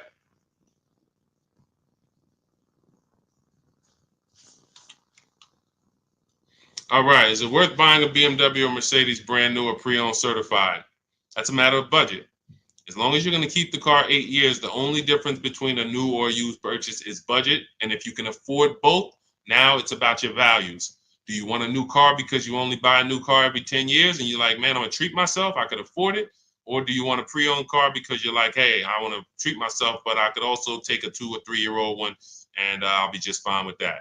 Now, what I always say, if you're going to buy something close to new, 1 or 2 years old, you need to shop the new market first because you might overspend for a 1 or 2 year old vehicle because you don't know what the new market is for a brand new one. So, example, Kimberly saves $20,000 off her Maserati. Sean saves $20,000 off his F-150. Milligan saves $27,000 off her Mercedes-Benz. So when you look at these vehicles, and I show these deals, if you're on YouTube, if you're on YouTube, that's Melissa. If you're on YouTube or Facebook or Instagram, you can see these. You zoom in here, you can see she saved $27,000 off her Mercedes. And some of these vehicles, even with these leases, you'll see people have saved 10 grand, 7 grand. Now, let's take the more dramatic discounts over 10 grand. If you can save over 10 grand on a brand new vehicle, then that means when you go buy a 1-year-old one, what should you be saving?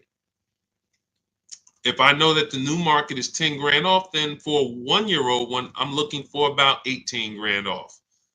I'm not looking for 15 grand off. 5 more thousand, I'll get a brand new one. So I need to know what the new market is to know what the used market should be. Now, this is once you get to 3 years old, you don't need to do this because 3-year-old vehicles, there's a lot of options because there's only 2 ways dealers get most cars. They're going to buy them off their customers or buy them from auction, or they're going to buy them after the lease. So 3 ways. Buy them after the lease. Most leases are 3 years. They're going to buy them from their customers. Most people don't trade their cars in 2 years. Or they're going to buy them from auction. And most people are not getting rid of their cars in 1 or 2 years. So you don't have a lot of options to choose from. You have limited competition. And when you have limited competition, you have a high chance of overpaying. But if I shop the brand new market and I see, wait a minute, on this car, brand new, I could get $20,000 off. Now, some of you might say, wow, if I could afford, I'll just get a brand new one. If that's the market, because I didn't know that the discount was going to be that big. But once you see this, okay, I know I can't pay more than on a used one. See, somebody who would buy a 1-year-old F-150 Lightning, truck's normally 70,000, 73,000. So they might look at a 1-year-old one for 55 and be like, wow, that looks good. Thank you, Renovating with the Gene. They might look at it and be like, okay, wait, this is a 1-year-old vehicle and you asking 55,000 for it? That sounds good. Because it's brand new. How much is it brand new? Well, 73 brand new. Whoa, that's a big discount, man. All right, yeah, I ain't gonna even argue with you. Let me get that. Not realizing that the brand new market on that vehicle, the person saved $21,000. So 73, 63, 53. So literally the brand new market on that vehicle was lower than what you just paid for a 1-year-old vehicle. And what's going to happen when you go to resell that vehicle later? You're going to lose because you overpaid by thousands of dollars. So this is so important to understand. People overpay for used cars all the time for a variety of reasons. They don't know what it was originally. What was the original new car price? To even know they're getting a good deal on a used one. They don't know what the actual new car, again, this is for the 1 and 2 year people. You got options because somebody asked, hey, should I buy brand new or should I buy pre-owned? That means you probably have the money to afford both. So you might go out and buy a 1 or 2 year old pre-owned. But if you're like Milligan and you bought one of these electric ones, she saved $27,000. If you went in and you bought a 1-year-old one and you got 20 grand off, you might think you won. But she got 27,000 off a brand new one, which means if I saw 27,000 off a brand new one, for a 1-year-old one, I want 35 grand off. I want 38 grand off. The new market for this vehicle is very soft. So that means the 1-year-old market should be very soft. It's an extreme depreciation. Another reason why you don't buy these vehicles. Now, mind you, you know what I didn't mention? The people who paid for this vehicle and didn't get $27,000 off. It's people who are going to see this stream. Again, most of them will never say it. They have this same vehicle that Milligan has. Same $73,000 vehicle. They went in, they negotiated. They said, listen, all right, come on, man, make it 10 grand. 10 grand off. And they went home thinking, hey, honey, you're not going to believe this. Guess how much they took off the truck? How much? 10,000 off. They in there, oh, I won. See something like this? That's why you can't feel for the bottom. Negotiating and feeling for the bottom, wondering, all right, I think I'm at the bottom. That sounds good. You can't win. In fact, I've showed you multiple ways you can lose huge like that, and people are losing like that. You can't feel for the bottom. You don't know what we have as the dealers. You don't know what rebates I have. You don't know how many incentives I have. You don't know if the manufacturer sent us extra money because we got to move these vehicles. You don't know any of that. You come in and asking for the invoice. All right, invoice on a $73,000 car, 6.5% markup. All right, invoice is 57, and a good salesman's gonna fight you for invoice. They're not gonna just lay down and give you invoice, even if they sitting on 20,000 in rebates. A good salesman is fighting for every dollar of the commission. So you've been, hey, how they gonna fight? They got 20 more thousand. You telling me they got 20,000 in rebates and they gonna fight me for 1,000? Yes, because it's perception. If they take off $10,000 for you in a heartbeat, you might think, wow, you took off 10,000 a little too fast. This is how salespeople are trained. So I'm telling you, the people who believe it, they're going to win. If you listen to me, you're going to win. If you don't listen, you're going to keep losing. And when I say losing, I mean, show me your car deals. Show me your car deals. That's all I care about. Sean, I'm going to do it my way. Okay, show me your car deals. DM me. Sean, I did it my way. How this look? All right, would you bet me $1,000? I can't find a better deal than this. Would you take the bet? I'm looking at your deal. You did it your way. Yeah, I went in. I negotiated this thing. Okay. Would you bet me $1,000 that I can't find a better deal than this? Oh nah, man. I don't think I want to take that bet. I know you don't, because you don't have confidence that you actually got the below market deal. You might have got the best price from that one dealer. I don't doubt that. But that dealer is an 80% dealer, and his competition would blow this price away. But because you didn't talk to his competition, you never gave his competition an email, you never gave them an opportunity, you don't know that they would have beat this price by $3,000 or $5,000 or $10,000.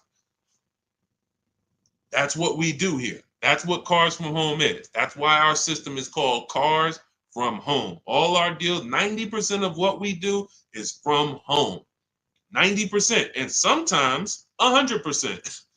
Only time we can't do 100% is if a dealer doesn't deliver or we're buying a used car.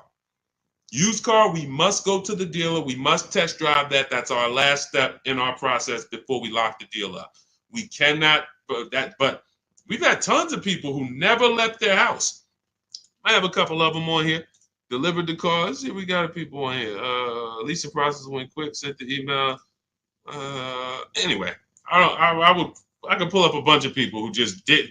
That's simple, because dealers this is 2024. Like, people think Carvana is the only place that delivers cars. There's plenty of dealers, especially the 20%, that'll bring the car right to your doorstep. Look, about 5 days I walked out. Yeah. Anyway, all right. I think we've done enough. Look, everything that we've taught today is out of my new book, Cars from Home, 7 Steps to Saving Time, Money, and Avoiding Dealerships. It's a 7-step process that I've developed over 14 years in the car business to buy, lease cars, below market value in 90 minutes. This does not take a lot of time. This is the easiest way. You don't have to be a great negotiator. You will stay at home where your power is, where you can put dealers against each other, put banks against each other. Thank you so much, Renovating with James. And you can employ competition. The same way you shop for everything else, competition, you can bring that to your car deals. And that's the only way you're going to get below market deals. And that's the only way you're going to start to enjoy car shopping. When you're at home and tons of dealers and banks are actually competing for your business, you actually enjoy that. That's why when you see people like Teddy, who said that I will never lease another car any other way. Look, suppose it's a bit wordy. Look at Teddy. You got his BMW 2024 i4 M50, $73,000 vehicle. His best offer was $856 a month, which is a 1.16 lease. His highest offer was $1,123 a month from another dealer. His closest dealer, his local BMW dealer, was where was it? Look, the dealer closest to me was $986. His closest dealer that he probably drove by and saw the car and said, man, all right, I'm gonna work with them one day. $986 a month. He ends up paying $856, over $130 less than his local dealer. But he did it from home. And he said at the beginning, I will never, I repeat, never lease another vehicle any other way. Now, had he bought the car and got $10,000 off, he would have said, I will never buy a car any other way. The Cars from Home way is how you are in control, how you feel like the prize. And when that 20% dealer wins your business, you feel like you won. You know you won. So, all right, let me get out of here, y'all. Grab your copy as my welcome offer to you of Cars from Home, 7 steps to saving time, money, and avoiding dealerships. 30 minutes only. You can get it for 75% off, which so you won't pay the normal $97. In my TikTok bio, my Instagram bio, click the picture of me, the YouTube link, or the Facebook link, and grab your copy. As long as you get there before the 30 minutes is up, you got it for $24, and you'll have everything step by step. You don't have to remember any of the things we've spoken about over the last hour, 15 minutes. You don't have to remember them because you will have the blueprint step by step. Leasing step by step, buying step by step, selling leases, selling your cars. We never trade cars, getting out of negative equity. All in there, high mileage driving, everything in my 14 years of experience is in that book. All right, so I look forward to you guys using it. Make sure you send me your success stories. Write me emails when you make your deals. Let's continue to 30 minutes now. It's only available for 30. Now, it's available forever. $97 is the price. Normal price of the book is $97. But for 30 minutes, you can go to my TikTok bio and you can get your copy for $24, which is 75% off. All right. God bless you guys. I'll see you soon. And keep unlearning, keep relearning. Thank you. Thank you.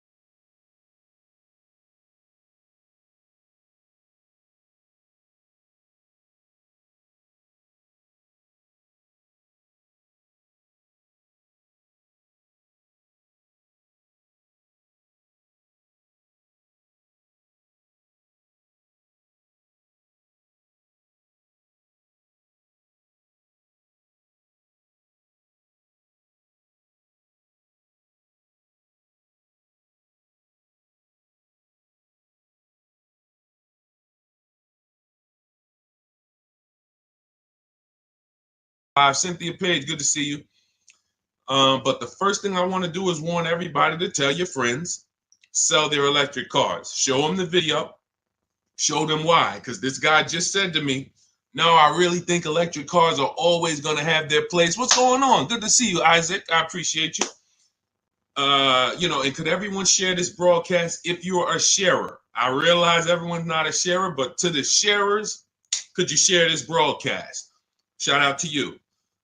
Warn your friends that if Donald Trump gets in, he's already said he's going to make sure we could always have gas cars. That's good. I like a gas car. I haven't bought an electric car yet, but a lot of people have.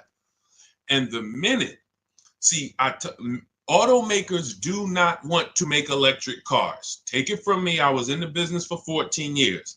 They kept dragging their feet. What they did was they made better gas cars. Who remembers the V8 engines? Rest in peace. If you remember the V8 engines, type me. Who remembers the V8 engines? Type V8 if you remember when literally we had V8 engines up and down the road, vroom, vroom, vroom, 400, 500 horsepower engines. Those are a thing of the past for the most part. Why?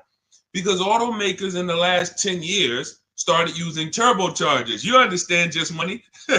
You understand? Started building turbochargers. And what they started doing was saying we can actually make vehicles that are not as hard on the environment. They also will produce similar horsepower and more torque.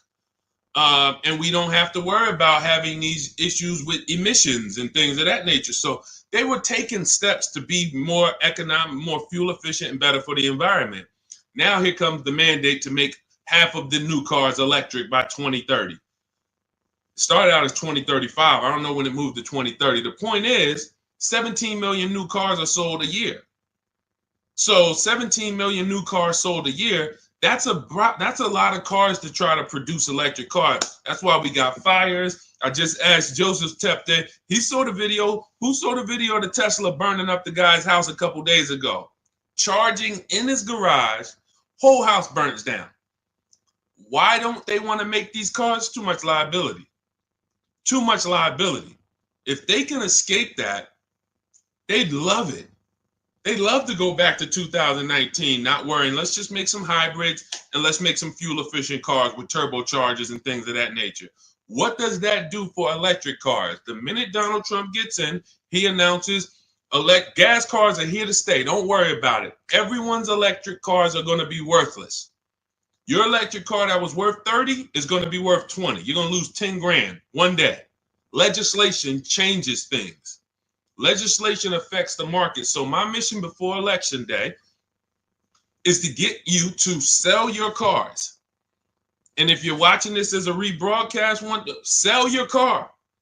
Sell your electric car. Get into a gas car if you own your electric car. Go to CarMax, Driveway, Carvana, KBB Instant Cash Offer, AutoNation, and Car Gurus. Get your 6 cash offers. Sell these cars. You won't be able to. You will not be able to. You're going to be so far underwater.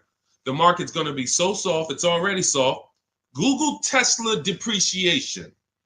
See, I don't want to tell you guys something. Keep typing your questions. We're going to get to the question, but this is a warning, and most people are not going to take it.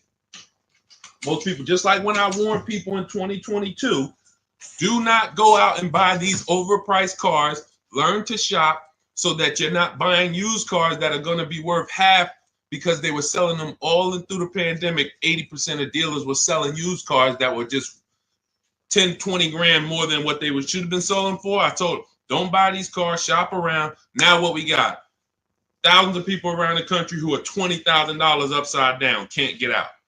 I realize though, but if I could help 10 people, if 10 people say, Deshone, you know what? My man told me, he sent me your video. I sold my Mach, whatever it is, Ford Mach. I got out of that thing right before. I'm glad. If we can help a couple people, God bless us. Sell your electric cars. You won't be able to very soon. And if you're going to keep them till the wheels fall off, then it doesn't matter. If you're going to keep it till the wheels fall off, it doesn't matter. But if you're planning on replacing this thing in 2, 3, 4 years, sell now, immediately. Get out of it right now. All right. Let's go. All right, we got a couple questions. We're live on Instagram, Facebook, YouTube, and TikTok. And, we'll be live for probably at least 45 minutes answering all types of questions. For those of you who don't know me, I'm known as Deshone, the auto advisor. I spent 14 years in the car business. Now what I do is show you how to make dealers bid for your business. Every dealer has a different price. All cars are cookie cutter. No matter how much you like a car, there's 100 of them in this country at minimum. Even the most rare cars, Bentleys, you have 20, 30 of them around the country that you can shop around so that you can see. But if you use online tools like the tactics I'm going to tell you in this live, you will save thousands of dollars. You'll get below market deals on leases, new cars, purchases very, very easily. Very easily.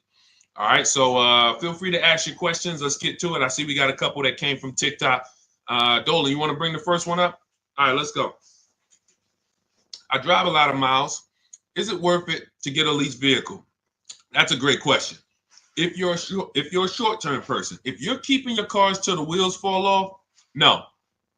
If you drive 25,000 miles a year, but you're keeping that thing for 10 years, that's only 250,000 miles.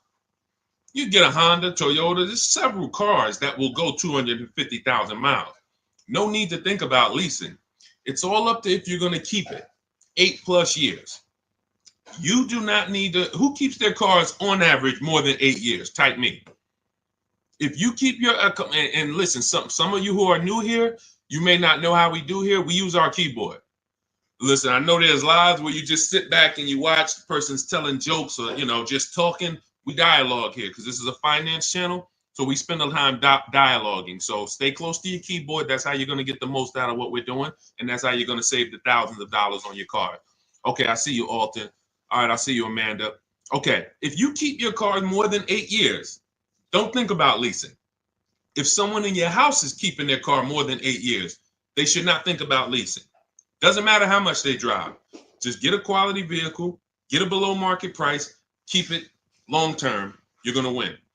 If you're not keeping it more than 8 years and you are putting high mileage on your car, you are losing more than anyone because your car is worth less depending on how much you drive. Let's just say you got a car that's worth 30,000 today. You drive average miles. Average miles. What's the car worth in a year? Throw some numbers out, y'all. Throw some numbers out. $30,000 car. You drive at average miles. What is it worth in a year? What does that car depreciate in a year? From 30,000 today, what is it worth next year? Throw a number out. Okay, Amanda, 19. That's fair. That's a little steep, but 18. Okay. Somebody said 10,000. Man, what kind of car you buy? Listen, that's how electric cars are about to depreciate. It's so funny. That's how electric cars are about to be. They're going to be worthless. The investment in the infrastructure isn't worth it.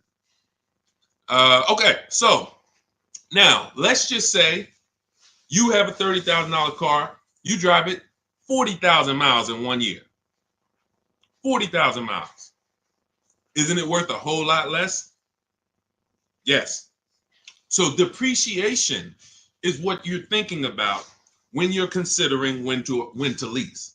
And what I teach people, this is step one, is if you're not keeping your car 8 years, you're not going to keep it long enough to beat the depreciation. The depreciation is going to kill you. Now, cash buyers understand. All my cash buyers type dollar signs. Dollar signs.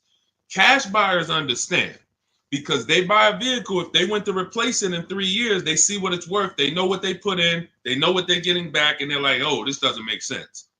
Payment buyers, they don't.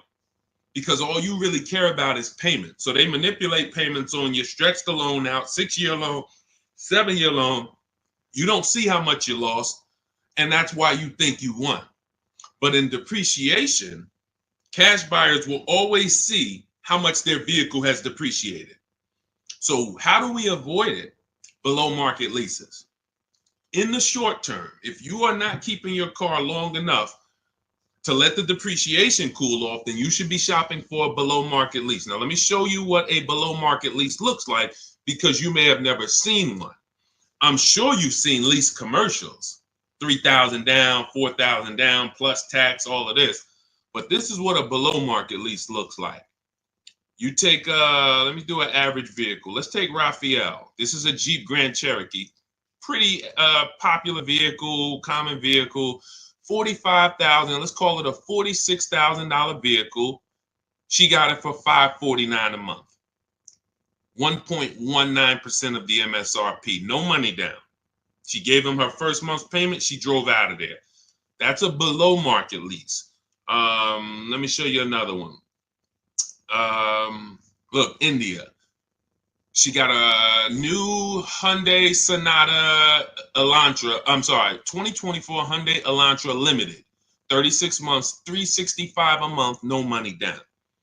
That's a below market lease. So the key, there's 3 prices, whether you buy or lease. There's 3 prices you can pay.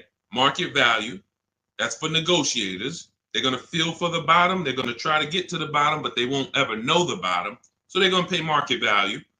Above market value is for people who just can't negotiate at all. You just kind of close your eyes and can't wait to get it over with. And then below market value. Now, how do we get below market leases and purchases? Competition. Very simple. Competition. Putting dealers against each other, buying cars like we buy TVs on Amazon, multiple offers, multiple options while we sit at home and let people bid and compete for us. That is below market shopping. Now, that's everything I teach in my new digital book. It's called Cars from Home, 7 Steps to Saving Time, Money, and Avoiding Dealerships. It's already 5-star rated. You can Google it. You can get a copy of it as part of my welcome offer for 75% off. It's normally $97, worth every penny. You can see all the reviews. But if you get to my TikTok bio, my Instagram bio, the YouTube comments or the Facebook comments before 30 minutes is up, you can get yours for $24. That's 75% off. So you go activate your link, click the link in those bios or in the comments, and you can get a copy for 75% off. And you'll have everything I teach in a step-by-step way to getting these deals. But for sure, to just sum up your question and keep typing your questions, everyone, we'll get to as many as we can. If you're not keeping your car 8 years, you should be shopping for a below market lease, no matter how much you drive. Only caveat is if you're doing Uber or something where you can't predict your miles, the more miles you drive, the more money you made. That's a different structure. But it's just if you're in a sales job or you're a realtor, no question about it. Leasing is for people not keeping cars 8 years, as long as you get a below market lease. Go ahead, Dolan. Next question. I see y'all running up the likes on TikTok. Shout out to everybody double tapping the screen. Let's go. Every time you hear something you like, if y'all keep double tapping the screen, y'all keep running those likes up. We appreciate you. And, shout out to the people who really support the movement, not the people who check into the broadcast, the people who support the movement, the sharers, the new followers, the people who tag their friends, the people who double tap the screen, the people who hit the like button. Shout out to y'all. We couldn't do this without you. We appreciate you. Banana phone, 10,000 down, 725 credit. What car should I get? It's a lot of them out there, man. Pick one that you like. And first things first, decide how are you already have the credit to buy or lease. I would really consider, see, that 10 grand down is how people, that car, if you don't buy a car right, which means you lease it, you buy it, but you should have leased, that 10,000 is going to be absorbed into that car. It's literally going to be sucked from your bank account into the car. You're not getting it back. You're not getting it back. So I'll give you an example. If we look at Zafrina got a $65,000 vehicle. No, that's Teddy. Let's use Teddy. $73,000 BMW he got. He put no money down. His payment's $856 a month. He used our system. We contact 25 dealers. Now you can do it your way. You want to call around, talk to managers, get offers. That's fine. I just recommend you get at least 5 offers. Because what we've seen, I've seen this, been in the industry 14 years. I've been helping people online for more than 3 years now, all around the country. 4 out of 5 dealers are overpriced. So once you get your offers, you need to get at least 5 for you to get the below market offer. But now he comes and he gets $856 a month, no money down. His highest offer was $1123 a month out of all the offers he got. He said he got 10 offers from home. That's why our system is called Cars from Home. We don't need to be in dealers to get below market deals. So if he had bought this vehicle, even if they gave him a big discount, instead of 73, let's say he got it for 63. Let's say he got 10,000 off. Let's round it up to 65, even though the taxes would be more than that. Let's round it up to 65. Every $5,000, I need my people who know this to get ready to type this. Every $5,000 that you borrow on a loan is about how much per month? Every $5,000 that you borrow on a loan, and I'm going to hop on Instagram because I want to see these comments. Thank you, Anthony Austin. Shout out to the people who tapped in. So check this out. If it's $100, it's $100 per month. So now, even if they got a new car, a big discount, $65,000, he's paying $1,300 a month. He's leasing it for $856 a month. So you can't make that make sense. There's a saying, it's taken off the last couple of years that math is not mathing. If I'm driving the same BMW as you and I'm paying $856, you're paying $1,300, you lost. Can we agree? Agree? Can we type agreed? If 2 people are driving the exact same car out the dealership, one's paying $856, no money down. One's paying $1,300, no money down. Can we agree to $1,300 loss? Can we agree? Agree, right? Okay, so this is deal structure. This is deal structure. Now, mind you, think of the scenario I just used. $73,000 vehicle. He got $10,000 off of it. That would be a good discount. I think anybody would feel good if that was the below market offer on a BMW, 10 grand off. I think anyone would feel good, man. I saved 10 grand off this thing, but you still lost. You're paying $1,300 a month for 5 years. This person paying $856 a month because you structured your deal incorrectly. You put it on the wrong foundation. Now, if you're going to keep the BMW till the wheels fall off, then buy it. Pay the $1,300, pay the thing off, and then you got a BMW that's paid off. You can keep it for 8, 9, 10 years. If that's the strategy, forget about leasing. But if you're not keeping it 8 years, you lost.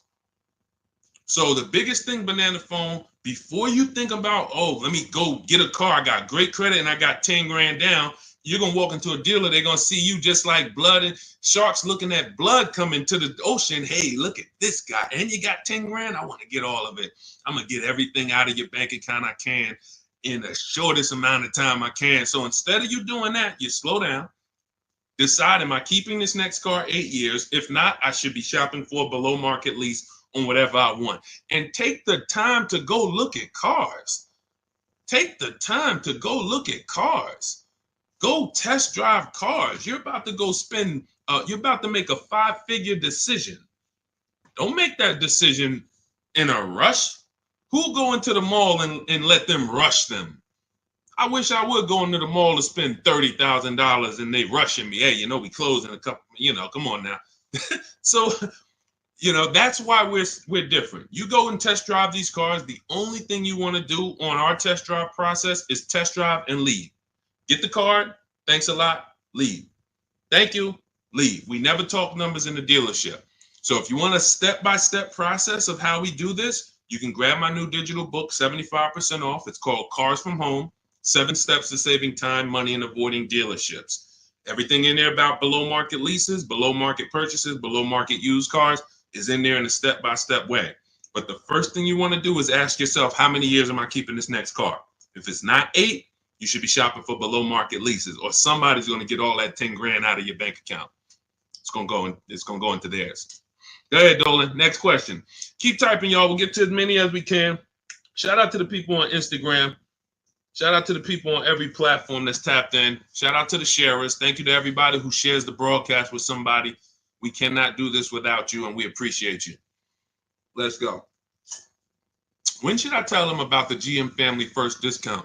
As soon as you're getting your offers. As soon as you're getting your offers. Now, let me tell you something about the people who have GM Family, X-Plan Ford, Mercedes Fleet, any special pricing where you think it's going to eliminate you needing to shop around. You're going to leave big money on the table because 4 out of 5 dealers are going to lie. That's just what we know. Not just because I'm not saying that because I was in the business. I'm saying that because I have people all around the country who we shop together. So we have real-time data to show 4 out of 5 dealers on average is going to lie. They're not going to give you the GM price. If they give you the GM price, they're not going to give you any rebates they may have because they'll love for you to come in. That's why when you come in and say, hey, get me to the invoice price, we got a deal. Love it. You didn't know I got $3,000 in rebates. Just get them the invoice price, show them the invoice, write it up, deliver the car. Love it. So what you need to do is you need to shop around, get multiple offers, tell everyone who you're getting an offer from, you're a GM supplier or GM family, and then look at the offers while they're in front of you, while you're at home. Because you cannot depend on someone to say, here's the GM price. What other offers? What if there's $5,000 rebates? What if there's $1,000? They're not, if you didn't ask for that, they're not going to volunteer it. So when you're at home, you sit down, we contact 25 dealers. In my book, I have a system where I teach you how to go online, contact 25 dealers in 20 minutes using my email scripts, and you're going to get 5 offers in about 48 hours. It's constant. It's a system. It's the McDonald's system of car buying. Now, if you want to do it your way, you call around. What I'm telling you is get 5 offers because that's the only way you're going to prove to yourself that dealers are overpriced and you need to get 5 offers. See, like we said about Teddy's deal, his best offer on his BMW is $856. His worst offer is $1,100 plus. That was a dealership consciously wrote, hey, Teddy, that's our best offer, man. $1,100 plus a month, which means they ain't worried about selling that car to Teddy. Somebody else walks into the dealership and wants that BMW, they're going to sell it to them for $1,100. They'd rather not sell it to Teddy because they know someone's going to pay us $1,100 for this BMW. Unfortunately, some person who doesn't know what they're doing, they'll call them a sucker. Some sucker's going to come in here and pay this. This is our price. We don't care if Teddy doesn't want to take it. No problem. Someone else is going to pay it. So this is why we must shop around, because you don't know if you're dealing with what we call an 80% dealer, which are overpriced no matter how much you negotiate, or are you dealing with a 20% dealer? The only way we know that is by looking at all their offers, getting at least 5, and then picking the below market offer. Okay? All of this is in my digital book if you want the blueprint. It's called Cars from Home. You can Google it. 7 steps of saving time, money, and avoiding dealerships. It's already 5-star rated. Thank you to everyone who's reviewed it. And as part of my welcome offer, you can get yours for 75% off. In my TikTok bio, click that link, the Instagram bio, the YouTube comments, or the Facebook comments, and you'll have it in your inbox in about 2-3 minutes. You'll have a permanent blueprint for how to get these below market deals from home. You won't be spending more than 20-30 minutes in a car dealership. And we never talk numbers in a dealership, ever, ever. Never talk numbers. You need to have a deal by the time you get to the dealership. If you're talking numbers, trying to get a deal in the dealership, that's never what we teach. We never do it. You have no leverage there. The car dealer has all the leverage, and you're emotional. No matter how much you try not to be emotional, the car is next to you, it's outside, you're emotional, and that's all going to work against you. Go ahead, Dolan. Keep typing your questions, y'all. We'll get to as many as we can. What is a below market lease? 3 prices. Above market value, below market value, market value. What are average people paying? That's not a deal. If you walked into anything, anywhere, and you paid what most people pay or the average price paid, it's not a deal. It's average. Now, if somehow you don't know what you're doing and you're able to get hit with an offer that is above market value, whether it be, they're charging fake fees, or whether it be they're charging a market premium, or whether it be most people get a $5,000 discount, you got no discount, you paid above market value. But below market value is you see all the prices, you see the above market prices, you see the market value prices, you see the below market value prices, and then you pick the below market value. On a used car, there's a range. If I'm looking for a 2019 Honda Accord, there's a $5,000 to $7,000 range people are paying for this vehicle. Same car, similar miles. There's a $5,000 to $7,000 difference. And what we do with used cars is we actually get the brand new price, and that's what really helps us to get the below market value. I was shopping for a used Infiniti. I bought an Infiniti truck almost 2 years ago. 4 white ones I was looking at. They were all about 30 to 32,000. All 4 of them looked similar miles. But I pulled the new vehicle. I found out what each one of them was brand new. That made all the difference. That's in our process.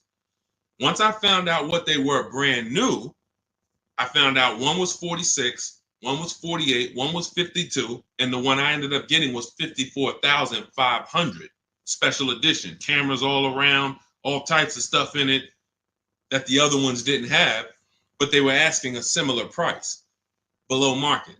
So for that, there's steps to get below market pricing. Below market doesn't happen because you want it to happen. Below market value leases, purchases, they're reserved for people with strategy and people who employ competition. You don't get below market deals by negotiating for them. It's competition. Looking at all the competition, you make your decision. You're probably getting below market deals on your TVs you buy, because you're going to go to Amazon, Walmart, Best Buy. You're not going to, but don't you see, whenever we buy these TVs online, don't we see higher priced TVs? Right? Right? Who's bought a TV in the last couple years? Say last 5-7 years, since Amazon has been it's been bigger longer than that, but who's bought a TV? A lot of people, right? Like, okay, we got a lot of people who bought a TV. When you got your price, didn't you see other TVs that were $200, $300, $400, $500 more? Someone's buying them. Someone's buying them. You go into Walmart, you see TVs that are lined up that are a whole lot more. Man, these TVs overpriced. Someone's buying them. So that, especially with cars though. And that's why you have to prove to yourself what below market deals is by shopping the market. And, we feel we have the best system to do that because we've helped more people do it than anyone. There's no one who has an official system for putting dealers against each other and creating competition like what we do, the Cars from Home system, be it in my book, be it in my coaching program, depends on how you like to learn, but all that info is in my bio. For those who want to know about my coaching program, where you want videos and you want to work with me directly, you can go to shopwithdeshone.com or you can go to my bios there. I don't care how you do it. And I'm going to continually say this. I don't care if you don't do anything, if you don't do it my way. But if you call around and you get multiple offers and you want to talk to dealers, I don't care. My biggest thing is you pay below market value. That's all I care about. I'm just going to give you my options on if you want to do it my way without talking to dealers. Here you go. But the biggest thing is do it. Okay? Go ahead, Dolan. Shoot the next one up. Let's go. Keep typing your questions. EHH, good to see you. Bernie Watt, shout out to the people checking in on TikTok. I see you, Nans. Good to see you. Good to see you, Michelle, 423. High mileage driver, limousine service. Should I do a used car lease? Not really used car leases out there. You're going to see people have tried it. Lexus tried it. BMW tried it. But we can't employ competition because there's not a lot of options. You're going to find that in a lot of cases, used car leases can be, they're made up prices. It's tough. It's hard to know if you're overpaying. But if you do find one, it's worth considering. But again, I'm not going to make a deal without having other offers. So 99 times out of 100, leases are brand new cars. And I don't want to assume anyone knows that. So that's a good question. Leases are brand new cars. That's another benefit of leasing. You're driving brand new cars. You're the first owner. Brand new car smell you're getting every 3 years, and you're paying cents on the dollar compared to what people are paying to purchase them, as long as you're getting below market leases. So if you know how much you're going to drive, I will be leasing. If you know I'm going to drive 25,000 miles a year, I'm going to drive 20,000 miles a year, in most cases, then I would be leasing. Now, if you go below that, you could always sell the lease. I know some of you don't know about, most of you probably don't know you could sell leases. We've been doing it for 3-4 years. It's always been allowed. But, during the pandemic, I saw the opportunity for us to make thousands of dollars selling our leases. And made lots of videos about how to sell leases. And a lot of people came and sold their leases when the market was hot and high. And some people made $7,000, $10,000, $12,000, $15,000 selling their leases. So although values are not that high, we still do a check before we return our lease. So if you're under miles, or for those of you who you only drive 5,000 miles a year, the minimum lease might be 10. You're just going to sell that lease at the end and make money on it. So, this is all in my book. That's step 2. We call that the equity assessment. We never return a lease without doing an equity assessment to find out if the market value we could sell it for is actually higher than the payoff amount. So, but yeah, what I would do is I would spend the time considering, can I plan my mileage? Can I predict it? Now, let's say you can't. Let's say you're like, Deshone, you know what? Some years I'm going to do 20,000 miles. Some year I'll do 40. Then I wouldn't tell you to lease. I would tell you to make sure that your loan, I want you to forecast. See, with a depreciating asset, what the people who learn from me, you're learning to forecast. You must forecast with a depreciating asset because you lose in the short term. When you buy it, you lose. So if you went to buy a stock and they said the stock's going to drop in the short term, but in the long term, it'll come back. In the long term, it actually makes then picture you trying to buy them and flip them in 2, 3, 4 years. You're going to just lose money, lose money, lose money. That's what people do when they buy cars that they only plan to keep for 4, 5, 6 years. You're losing in the short term. The depreciation is killing you, and it's killing your finances. So now you forecast out. How long am I going to keep this car, this limousine? You might say, all right, 4 years, I'm going to turn it. Your loan shouldn't be more than that. You should always, and this is for Uber drivers, Turo drivers, people who can't predict their mileage, always plan to take a loan that by the time you go to replace the car's paid off. Because what a lot of you are doing is you're taking regular loans, like average people like us, 5-year, 6-year loans. But you're not an average person. You're running a business. When you take a 6-year loan as an Uber driver and you look up in 3 years and you have 120,000 miles on your car, now you're like, okay, I think I want to replace this next year. I'm going to get me a new one. Now you're going to have 150,000 miles. Problem is your loan is still $10, $12, $15,000 that you're going to owe. So you pushed your losses to the back. You looked at the monthly payment. If you'd have just took a 2-year shorter loan, 4-year loan instead, yeah, but the payment's going to be $700 instead of $500. Okay, $200 more a month, but 4 years, you have no negative equity. Not only do you not have negative equity, you got an asset that you could probably sell for $5,000, $6,000. Instead of, oh man, all right, yeah, my payment was $200 a month less, but then when I go to replace the car, I got 15,000 negative equity. So you're jumping over dollars to keep the pennies. That's what you're doing. So your loan should match the time where you're going to replace your inventory. Okay? Good rule of thumb. Go ahead, Dolan. Next question. Carla, thank you for sharing. I see you. Shout out to the sharers. Shout out to everybody running the likes up on TikTok. Appreciate y'all. It's just good. I just want to show my appreciation to the people who help move this broadcast forward and help us spread this message. We can't do it without you. That's all I want to just say. Go ahead. Matthew Williams, when buying a vehicle, is your credit score taking a hit? And how often are they checking your credit?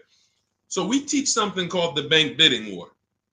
In my book, when you get my book, you get the bank bidding war blueprint because I haven't added it to my book yet. I see you, Pool73 on Instagram. We got you. Make sure you pull Pool's question in. Dolan, shout out to the people on Instagram. When buying a vehicle, is your credit score taking a hit, and how often are they checking your credit?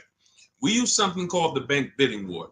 The credit bureaus allow you to actually have multiple banks and credit unions access your credit with a hard pull within a small window of time.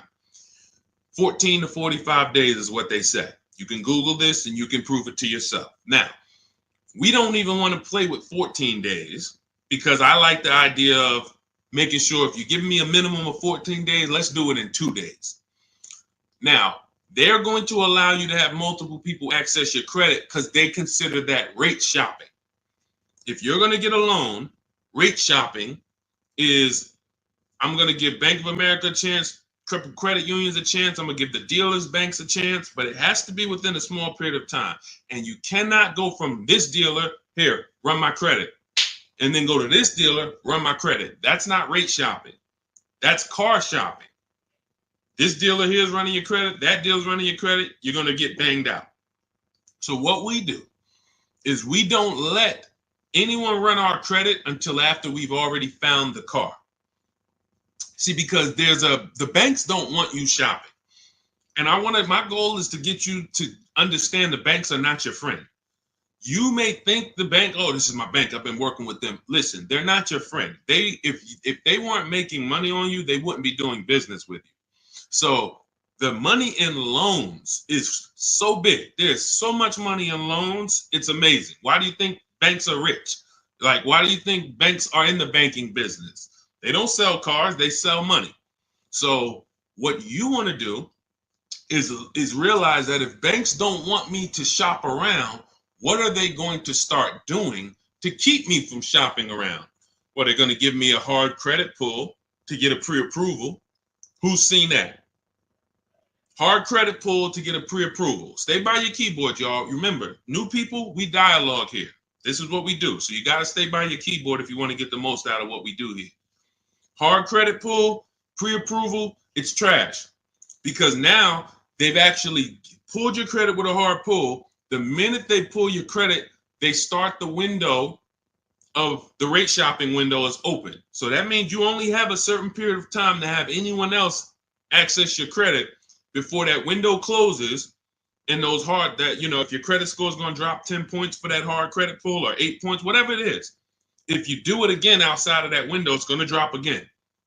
So we don't ever do hard credit pulls for pre-approvals.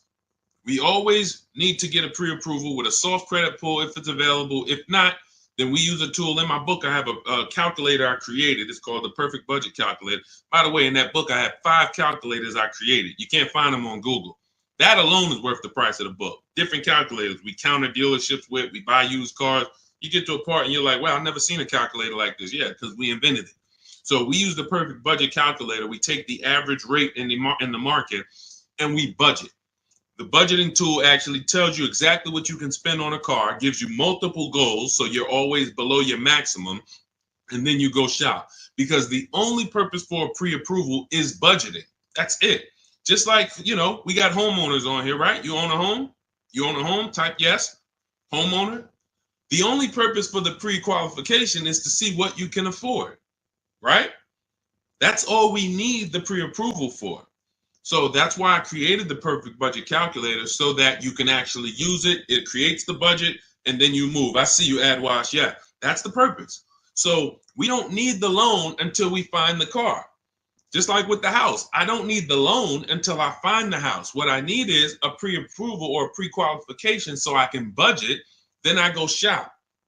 Once we find the house, or find the car rather, that's when we now come home, we bring that paperwork home, and we let all these banks and credit unions bid, and we compete and let them compete. This person's going to give you 7%. This person's going to give you 5.9%. This person's going to give you 9%. And all of these people are going to compete, and then we let the dealers compete, and we see who wins. We never pick anyone to do our business with until they win a bid. That is the Cars from Home system. Whenever we are buying, that's how we guarantee below market offers, because someone won the bid. You were competing against all these people to get my business, and you won. You were competing to buy my old car, you won. That's how we do. So that's the bank bidding war. You find your car, then you come home, call your bank, your credit union, online dealers, online bank, you let them compete. So when you get my book, you get the bank bidding war blueprint. If you want me to spell this out step by step for you, where those of you who are financing, you'll have 3 rounds of the bank bidding war blueprint. The bank bidding war to make banks compete at various stages, because there's a lot of money and interest. So this is all in my new digital book, Cars from Home, 7 Steps to Saving Time, Money, and Avoiding Dealerships. It's normally $97, but you can get yours for 75% off as part of my welcome offer for 30 minutes only. Go to my TikTok bio, Instagram bio, YouTube comments, or Facebook comments. Click those links. Activate your 75% off. The book is digital, so it'll be in your inbox by the time we end this stream, and you'll have everything I teach step by step. You can use it for, over and over and over again. 2, 3, 4, 5 cars. You'll still be saving money from the same $24 book if you get there before the 30 minutes is up. All right. And make sure you screenshot the thank you page, because some of you type your email wrong. You might be, yo, man, I'm trying to hurry up and get this deal. You don't realize you typed your email wrong, and I can't email a book to the wrong email. So screenshot that page so you'll have my support team's email, just in case that book isn't there in 5-10 minutes. Just email my team. Go ahead, Dolan. Next question. Oh, no, pull my man Pulling from Instagram. Did you see him?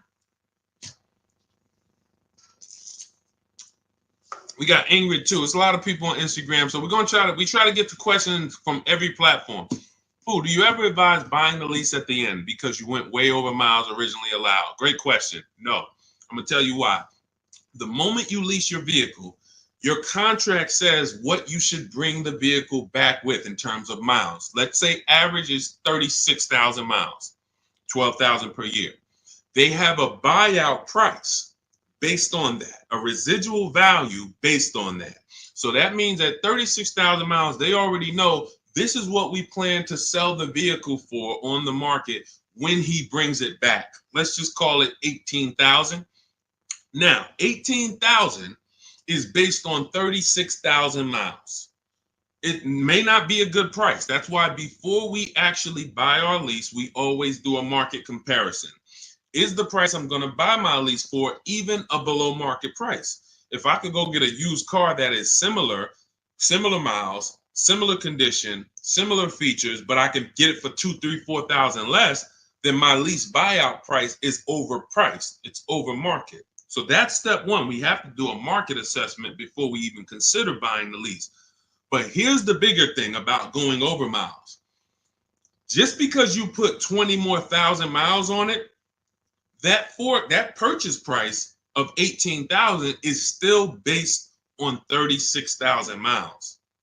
So you got now 60,000 miles. You're going to pay the same 18. You can't go to them and say, well, I got 60,000 miles. Can you lower that to like 14? No. So you're taking what in most cases is an already overpriced offer, and you actually are buying it on a worse offer because the mileage you're on, if you looked at, again, taking it back to the market comparison that I explained 2 minutes ago, if you looked at what are vehicles like this with the mileage I have selling for, I put 60,000 miles on it. You look around and you're like, whoa, those things are selling for 5,000 less than my buyout. That means the moment you buy that car at the buyout price that's on that contract, you literally lost $5,000 right there because you overpaid for it. So the solution is take the penalty. It was your fault. Now, what do I mean it was your fault? You choose your lease mileage. It's not selected for you. If you need 12, you choose 12. If you need 15,000 miles a year, you need 15,000. You take somebody like Jen. Jen's up on the screen right now. She got her Honda CR-V hybrid. $512 a month. She got a below market lease on this. This is one of the most popular hybrid vehicles in the market. $512 a month, no money down. She adjusted it from 12,000 miles a year to 18,000 miles a year. So she's paying $563 a month, $50 more, but she gets to drive as much as she needs to. She's driving 18,000 miles a year for $50 more per month. So a lot of people who you'll hear talk about their lease experience and tell you don't lease, they took the 512. They would look at the lower payment, never adjust it to what they need, and then they end up telling you don't lease because I got a bill for the mileage. No, you got a bill for the mileage because you signed a contract. You said in that contract, I'm going to use this. You had the option at the time of signing the contract to choose more mileage, but you didn't. And then you went over the mileage you drove. So therefore you paid for that. So I would always take the penalty. You can actually do a deal where you actually shop for a car, and the best offer you find, you can actually have them cut a check to the old company. So let's just say I had a $3,000 bill coming, a $3,000 mileage penalty bill coming. I find a car like, let's say I'm shopping like Zafrina. Let's take Ansley. Ansley right here. He got a $58,000 lease on a 2024 QX60. $554 a month. So that's what we call an under 1% lease. You're driving a almost $60,000 vehicle. You're paying $554 a month, no money down. So let's say I got a $3,000 mileage bill. If I'm Ansley, I'm gonna shop, get my best offer, and then I'm gonna say, hey guys, I need you to cut a $3,000 check to my old leasing company, because I don't want to pay that mileage. Now, what's going to happen is my payment is going to go up because they need to build that into the sales price, but I don't need to come out of pocket with it. I don't need to come out of pocket with it. Now, if you could come out of pocket with it and write it, some of you could actually do a payment plan if you want to do that. That's fine too. But I'm talking to the people who you're like, all right, I don't necessarily want to come out of pocket with the penalty that I'm going to get for the mileage. So therefore, let me actually go and make a deal. So you could do a payment plan for the penalty, or you could just have the dealer you're going to buy from cut a check to the old company, to the old bank on your behalf. They'll build that into the sales price, but you shop for your best deal first. Before you do any of this, you always shop for your best deal, identify the 20% dealer, and then work with that dealer on structuring, hey, how much would it cost me to just have you? How much would it raise my payment for you to cut the check to them? Okay. And also, we do an equity assessment, Pooh. Step 2 in my book. Call your leasing company, find out what your payoff is. Go to our 6 sites, not our 6 sites. Go to these 6 sites we get offers from: Carvana, Driveway, Kelly's Blue Book, Instant Cash, CarMax, Car Gurus and Auto Nation, maybe you can sell the car and come out with a lower penalty based on selling the car. Because if you sell the lease, there's no penalty. So, but you know, if you could sell it for 20, but you owe 21, then you just cover the difference and you pay the 1,000. So again, this is how we work with people. There's a reason people work with me. I'm not just a regular guy, and thank God I spent a lot of time learning this business, and I spent a lot of time in dealerships people can't work at. That's really the fact. A lot of the dealers, when I went to Mercedes, Ray Catena, if I hadn't worked at Ray Catena, I wouldn't know this. I went from being a GM salesman to Ray Catena said, listen, if you're going to work here, you know, we don't have finance managers. You're going to be the finance manager. You're going to have to get the customers approved. You're going to have to understand the rates residuals. This is stuff I didn't do at GM. And so I thank God that was a blessing for me to start my career with Mercedes at Ray Catena. Yankee Stadium, top 3 dealers in the country. You know, so when car salesmen hear me talk, it's like they don't understand it. And I get it. They're not trained the way I was trained. They didn't work where I worked. They were trained to just go get the numbers from the manager. That's why I could explain this from a financial standpoint. And this is what we do. So if you want to understand more about, you know, you want the step-by-step blueprint, grab Cars from Home, 7 Steps to Saving Time, Money, and Avoiding Dealerships. That's my new digital book, 5-star rated. You can get it for 75% off. It's normally $97, worth every penny. But as my welcome offer to you, you can get it for $24, 75% off if you get to my TikTok bio, Instagram bio, YouTube comments, or Facebook comments before 30 minutes is up. Once 30 minutes is up, price goes back to $97. Welcome offer is gone, and it's still worth it. If I miss the welcome offer, I'd still be grabbing it because, again, the $24, the $97, the thousands you're going to save on this, the first car, avoiding mistakes and getting below market deals, you'll 10x. Minimum, you'll 10x what you invest in the book. Minimum. It's not even a question. All right. And let's go, Dolan. Keep it going. Great questions today. I'm really liking this. If you're getting value out of the stream, y'all type some dollar signs. You're getting value out of what we're doing. What's up, Leo? What's up, Rick? Shout out to the people tapping in on TikTok. Shout out to the people running the likes up. Y'all keep running the likes up. Every time y'all run the likes up, y'all let TikTok know that we're talking business over here and that they need to get more people over here. So every time you tap the screen, some of you like, how do we run the likes up, Deshone? Just double tap the screen.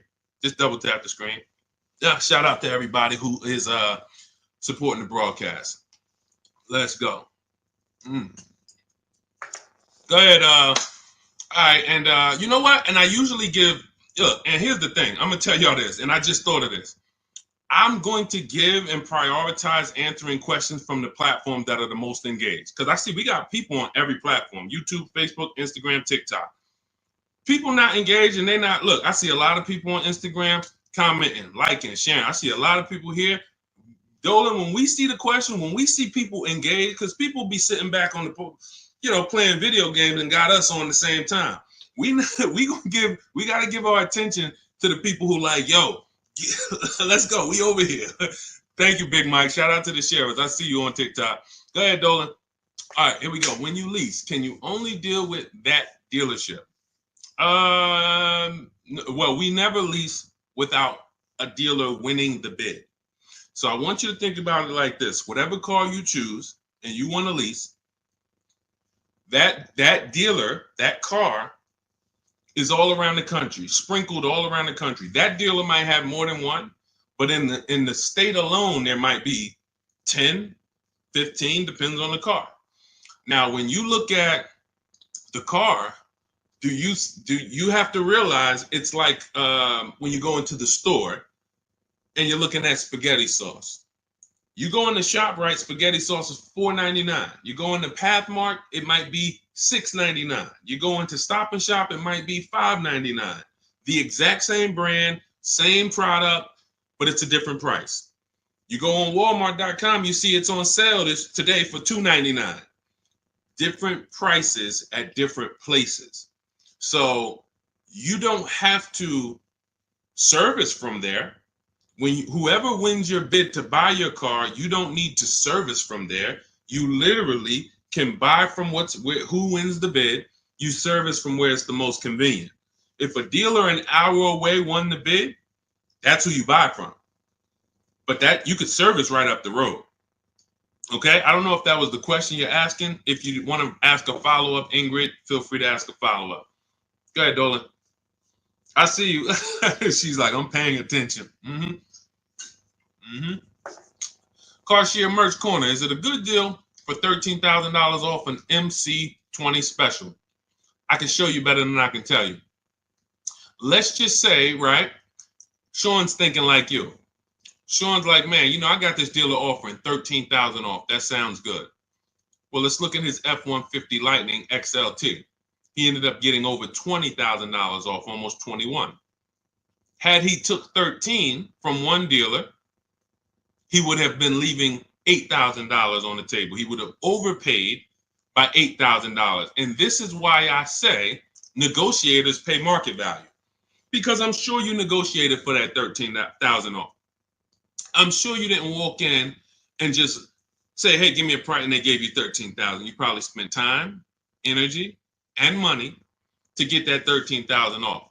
But if Kimberly had done what you did on her Maserati, her $86,000 Maserati, she would say, oh, $13,000 off. That sounds good. That just sounds good. Then she wouldn't have got her $20,700 off.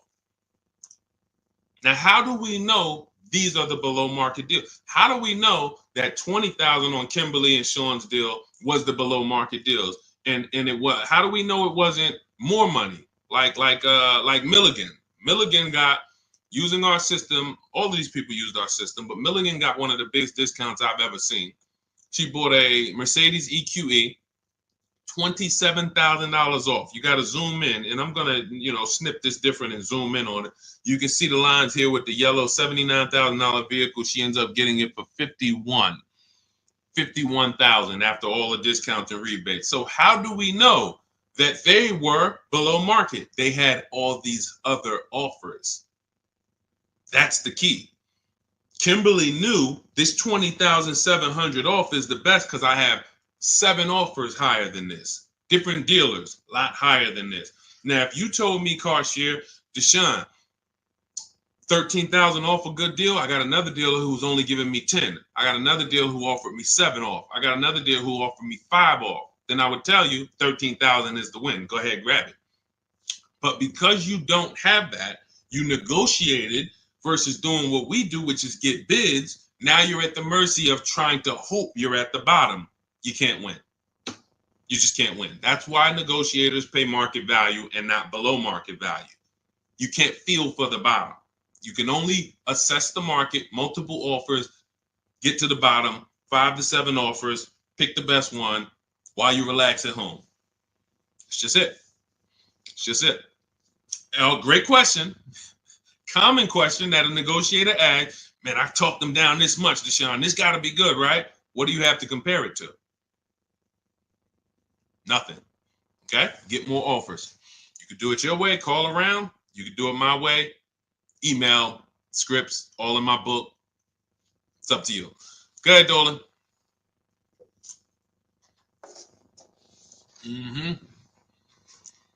When over on mileage, does it make more sense to sell to a place like CarMax? I'm already over, so at this point, it's pay $7,000 or sell to someone else and have a $2,000 difference. My first lease, hard lesson. Great. See, I want to read this question again because see, I'm proud of you for even asking this question and coming at this the way you're coming at it, because that's what you do. When over on mileage, doesn't it make sense to sell to a place like CarMax? I'm already over miles at this point. It's pay $7,000. So if I return the lease now, I got a 7,000 mileage bill coming to me, or sell to someone else and pay the difference. In my book, I teach you how, when you have these types of penalties, or in this case, or in other people's cases, negative equity, you want to sell and pay the difference, because that's going to lead to the lowest amount coming out of pocket. So yeah, if you drop off your lease and they bill you $7,000, but you could have just sold it to CarMax and paid the $2,000 difference, way better way to go. And then, next time, let me get the mileage I need so that I don't have to deal with this again. But for getting out of it, 100%. All day long, I would sell to the highest bidder. That's going to give us the lowest amount of penalty, and then pay the difference and then do a fresh deal. That's it. Way to go. Way to go. That's called See, it's times where I was in Mercedes, right? And I had to sit down with a client and tell him, there's no way for you to escape the bullet. You're going to bite a bullet because the damage is done. The decision was made. Now what we're doing is trying to see what option allows us to have the least out of pocket, the lowest, the smallest bullet to bite. We got to bite a bullet. But $7,000 coming as a bill, that's a big bullet. $7,000 bill that you owe, big bullet. $2,000 to CarMax coming out your bank account, $2,000, small bullet. So the key with these situations is seeing what's the smallest bullet and knowing all the options so that you don't just say, well, I'm over. See, because watch this. Some people would buy that car.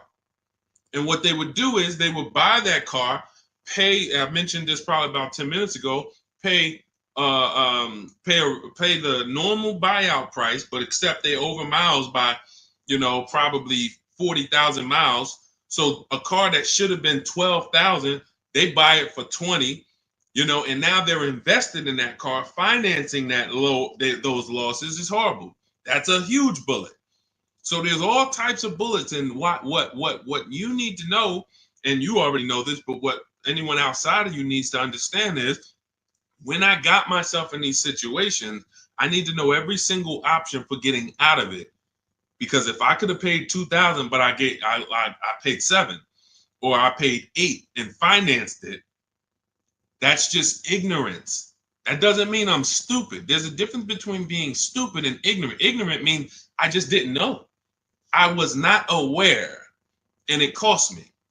Now, Dave Ramsey calls it a stupid tax. I don't call it stupid.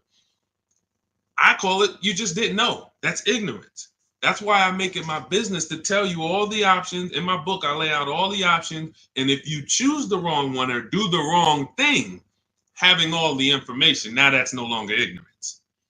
So great question. Great question. Go ahead, Dolan. Keep typing your questions. I see you, Shake Wash. Thank you. And it's Mercedes to my husband. Yep. I just said, you do private consultation. Shake Wash. We don't do private consultations. We have two things we do now. We have a do-it-yourself program. That's my book. This is great for do-it-yourself people who, Deshone, give me the blueprint. Give me all the steps. I will follow them to get the result. We have a done with you program where we work with people directly. And it's a different learning style. So instead of the books, we have videos and we have, I'm supporting people. That's a different learning style. You want to find out about that, you can go to my TikTok bio, Instagram bio, or Dolan will post a link, Shop with Deshone, in the comments on YouTube and Facebook. So it's all up to you. In the future, we're working on it right now. We tested it twice. We will launch a done for you program. That's coming. And the way we do it, we shop the entire market. We report the market to you, and then we choose the below market deal. Same thing I'm teaching you to do. So it's all up to, again, who the person is. But our mission was to be the most valuable company to the car buyer. So what we do is we take any style, and our mission is to put solutions out there so that anyone can get to, what they need to get to. So no one has an excuse. If Cars From Home is offering every single way, from an inexpensive way, do it yourself, to a little more of an investment, but it's supported because I don't care, because I know I'm going to save money, and the people around me know working with me, you're saving money. It's not even a question. That's what I'm known for. Before I came to the internet in New Jersey, my friends and family was calling me, listen, I need a car. Listen, they knew, call Deshone, call Deshone, call Deshone. Once I came to the internet, it's like, yo, I don't do that no more, family. Like, I love you, but I'm teaching people. I need thousands of people to know this information. So a couple friends and family said, all right, D, where do I go? What do I sign up for? All right, give me the book. So it's, so the mission is not changed. It's just now we have to help more people.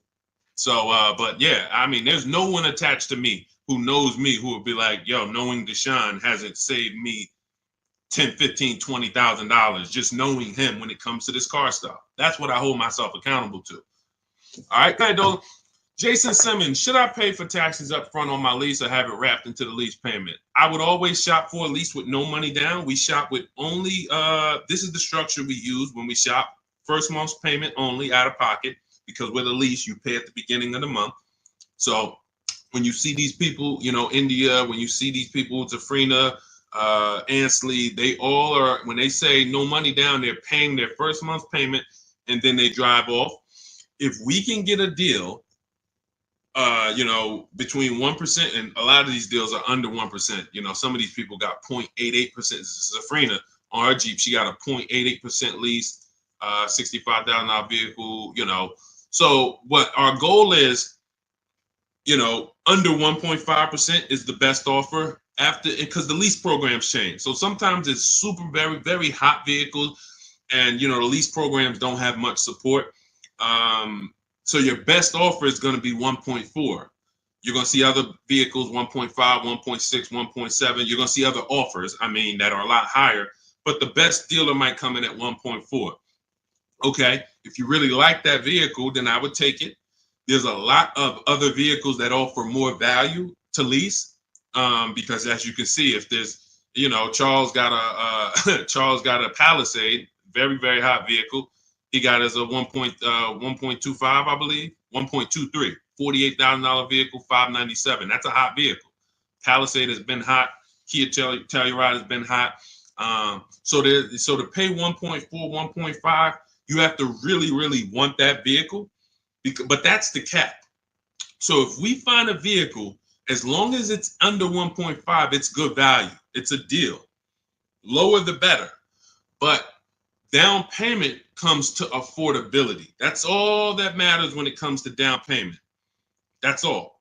If you look and you say, all right, I shopped all my offers, I can see right. Let's just go back to Charles. Let's use Charles for an example on his Palisade. Let's say you're Charles. You use our system, you get all your offers, you see that your payment is $597 a month for this Palisade, $48,000, no money down. You might say, all right, I really want my payment to be, you already know this is a deal. It's already a deal. I could do no money down, but I want my payment to be really $500. All right, I'm gonna put money down and get it to $5. That's when you put money down. That's how you put money down.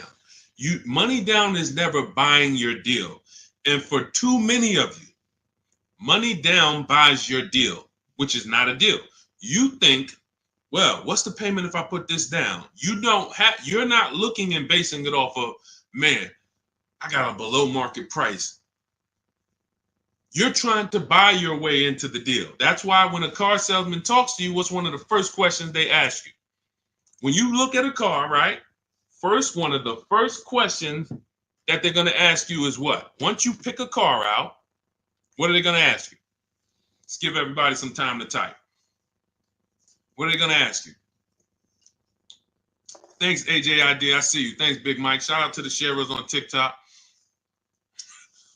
And you know what? I might do this. We might prioritize people that share on TikTok. If you share and then you ask your question, you get first priority. Let me know if we can manage that, Dolan. Because I want to reward the people that share. Like, I want to reward the people that share. Good.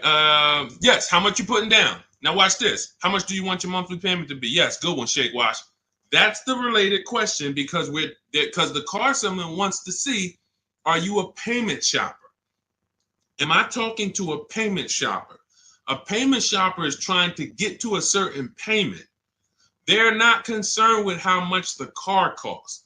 You could overcharge me for the car. That doesn't matter.